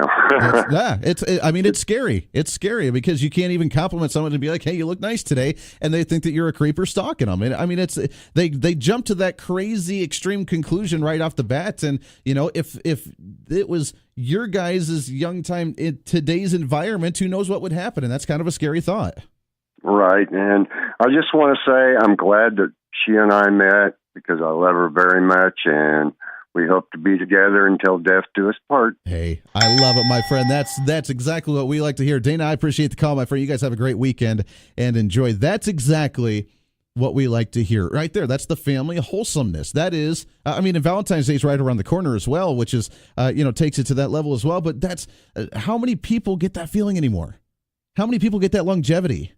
37 years. That's awesome. How many people get that longevity in their relationships any longer before, you know what, it gets tough, I just need to move on. You know what? I found another romance at work, and I'm just going to go on. You know what? I'm just scared because I'm not going to talk to anybody because anytime I talk to them, it comes off as, potentially a sexual harassing and being a creeper like. So I'm just not going to go down that road. I'm going to give up that potential family at all because I don't want that mentality of people coming after me. It's a scary thing.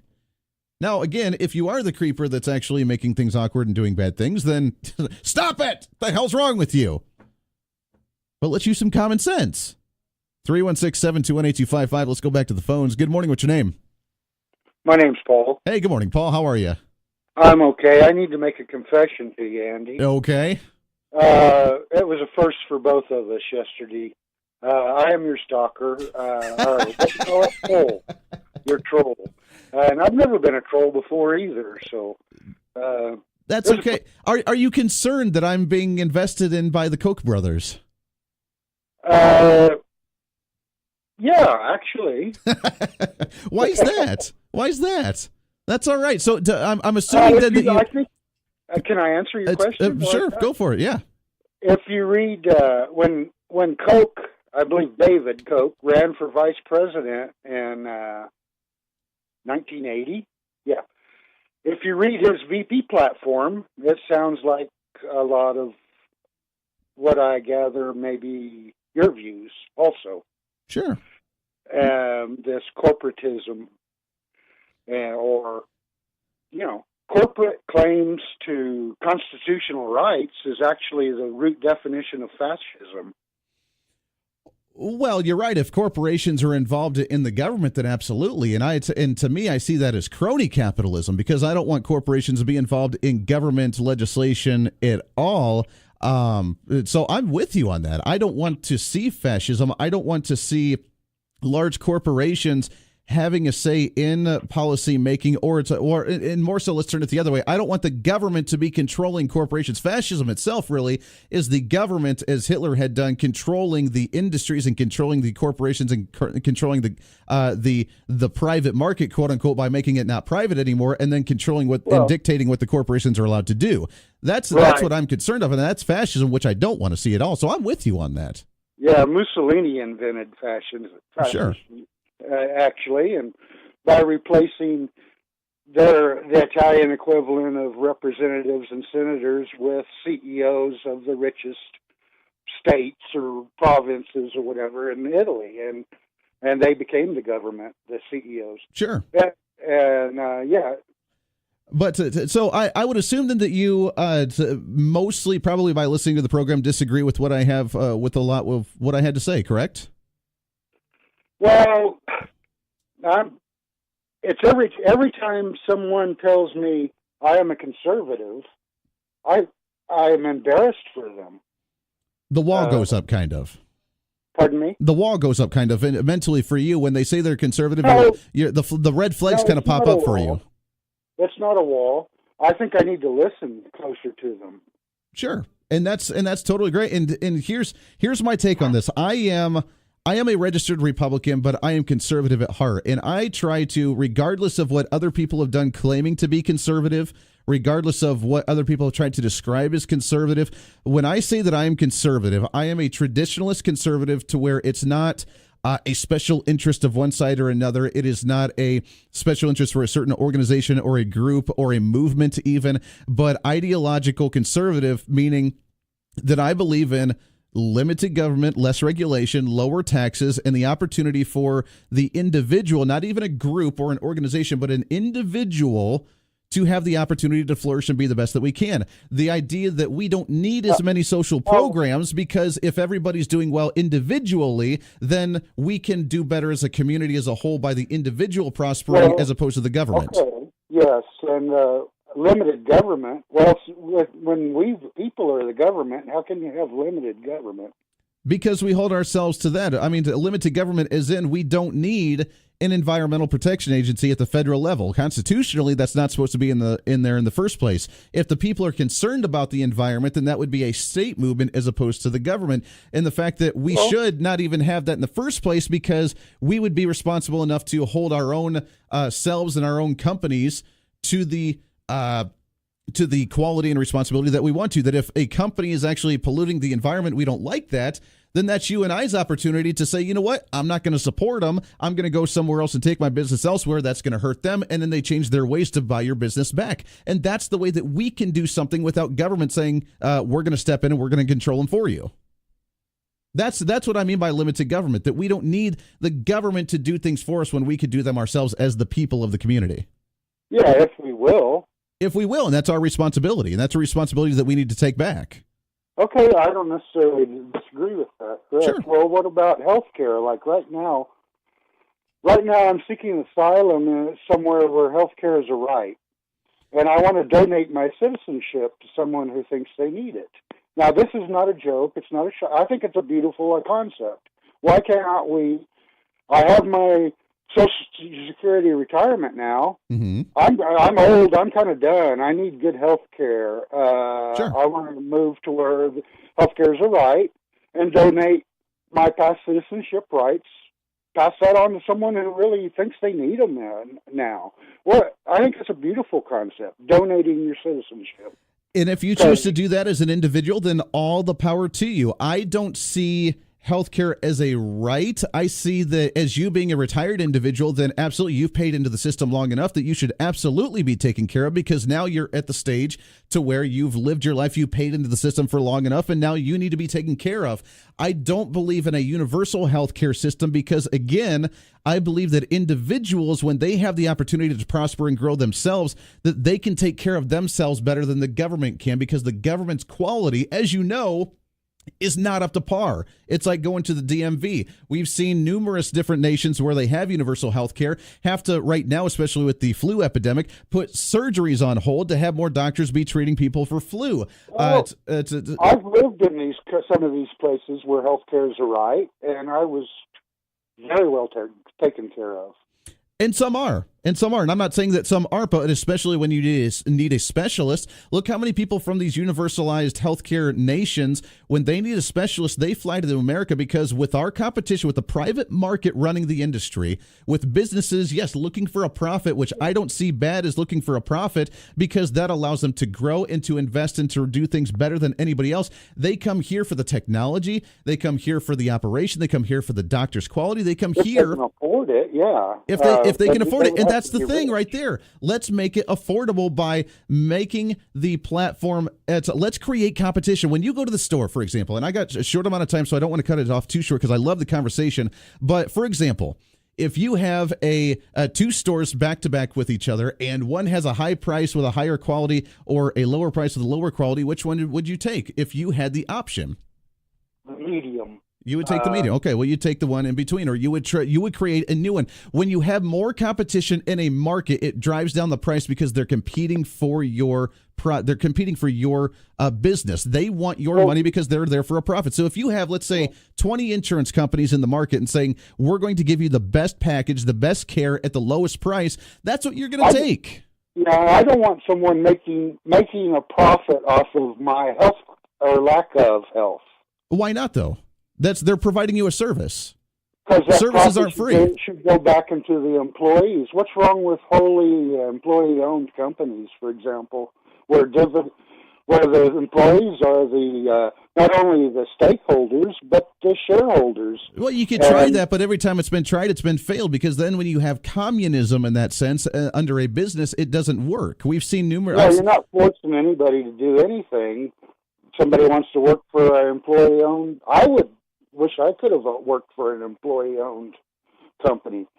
Well, wholly employee-owned nonprofit company where what is once called profit goes back into, like you say, R&D, employee raises, and reinvestment. Well, you can definitely do that, and businesses do that as well. Look how many businesses are actually given the bonuses and raises after the tax cuts, because they, as a business, have more money, but they're providing you a service, and when you provide a service, you didn't go to work and work for free because you wanted to provide that service for free to give it to somebody else. You made it for a profit in order for yourself to get a compensation for that. Paul, I love the conversation, and I really love it. Call back in more, I promise. Call back in more, and we'll have more time to discuss more of this, because this is how we dialogue and how we move things forward, and we do have some alignments on our agreements on different ideas, but I'm way out of time here and I got to take a break, so let's do this again another time. Yeah, let's call in and have the dialogue, and then we can move forward in that sense. This is The Voice of Reason. Stay here. You're listening to The Voice of Reason with Andy Hoosier.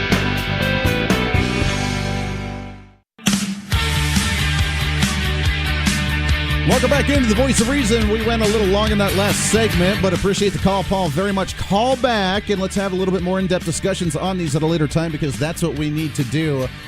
Instead of, the quote-unquote trolling from before, there's no need for that. We have the dialogue. Let's make that happen. This portion of The Voice of Reason brought to you by the Inman Harvest Cafe, 112 South Main Street in downtown Inman. It's Fried Chicken Friday, baby, which means you're already hungry, because it's Friday and you can smell the chicken all the way down here in the Wichita area. Katie's on the line with us. I can smell it, and I'm so hungry, between the fried chicken and the meatballs and the mashed potatoes and the chicken sprinkles, which now just made my whole day knowing about chicken sprinkles. Good morning, Andy. Happy Fried Chicken Friday. Yes, chicken sprinkles are my favorite thing about Fridays. Yeah, that kind of made my whole day right there. I love it. Yeah. What's on the slate? You mentioned you had the fried chicken, the mashed potatoes. You have the meatballs today that are awesome, and a whole bunch of other goodies. Yep, meatballs. We got baked beans. We're also having a brown sugar glazed carrots. So they've got brown sugar, they've got pumpkin pie spice, butter, lots of butter, and then carrots, so cooked carrots. That'll be real yummy. And I don't know, I think maybe you could pile that on top with the little chicken sprinkles also on top of my big gloppy mess. So totally. I've never had glazed carrots before. That sounds really yummy. Yummy. They're really good.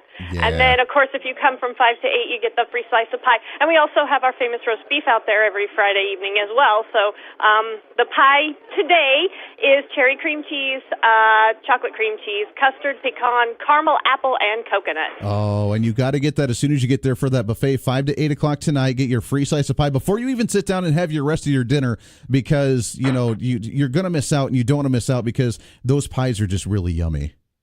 They are delightful. So you get your pie first. That way your perfect slice isn't gone before you even get up to go get it. Oh, it's fantastic. Yeah. I love it. Plus, we got to mention as well, not just the big buffet from 5 to 8 o'clock tonight, but also the one from 11 to 1 at lunchtime. And all these goodies will be there as well, except for the free slice of pie, but everything else is available to you for that one. Yeah, you can come at lunchtime, you can come at supper time. You're going to get an awesome meal either way. Oh, it's going to be great. I love it. It's the Inman Harvest Cafe, 112 South Main Street, downtown Inman. Katie, you guys enjoy the Fried Chicken Friday, the best day of the whole week, and we'll talk to you again next week, Katie. Bet.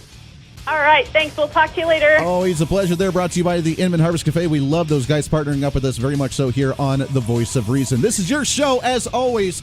This is where you have the dialogue. I will not shut you down when you want to make a point. I will listen no matter what. This is your show. It's time to speak up, speak out, speak loud, speak proud, speak the truth, and always speak some reason. This is The Voice of Reason. Have a great weekend, everybody.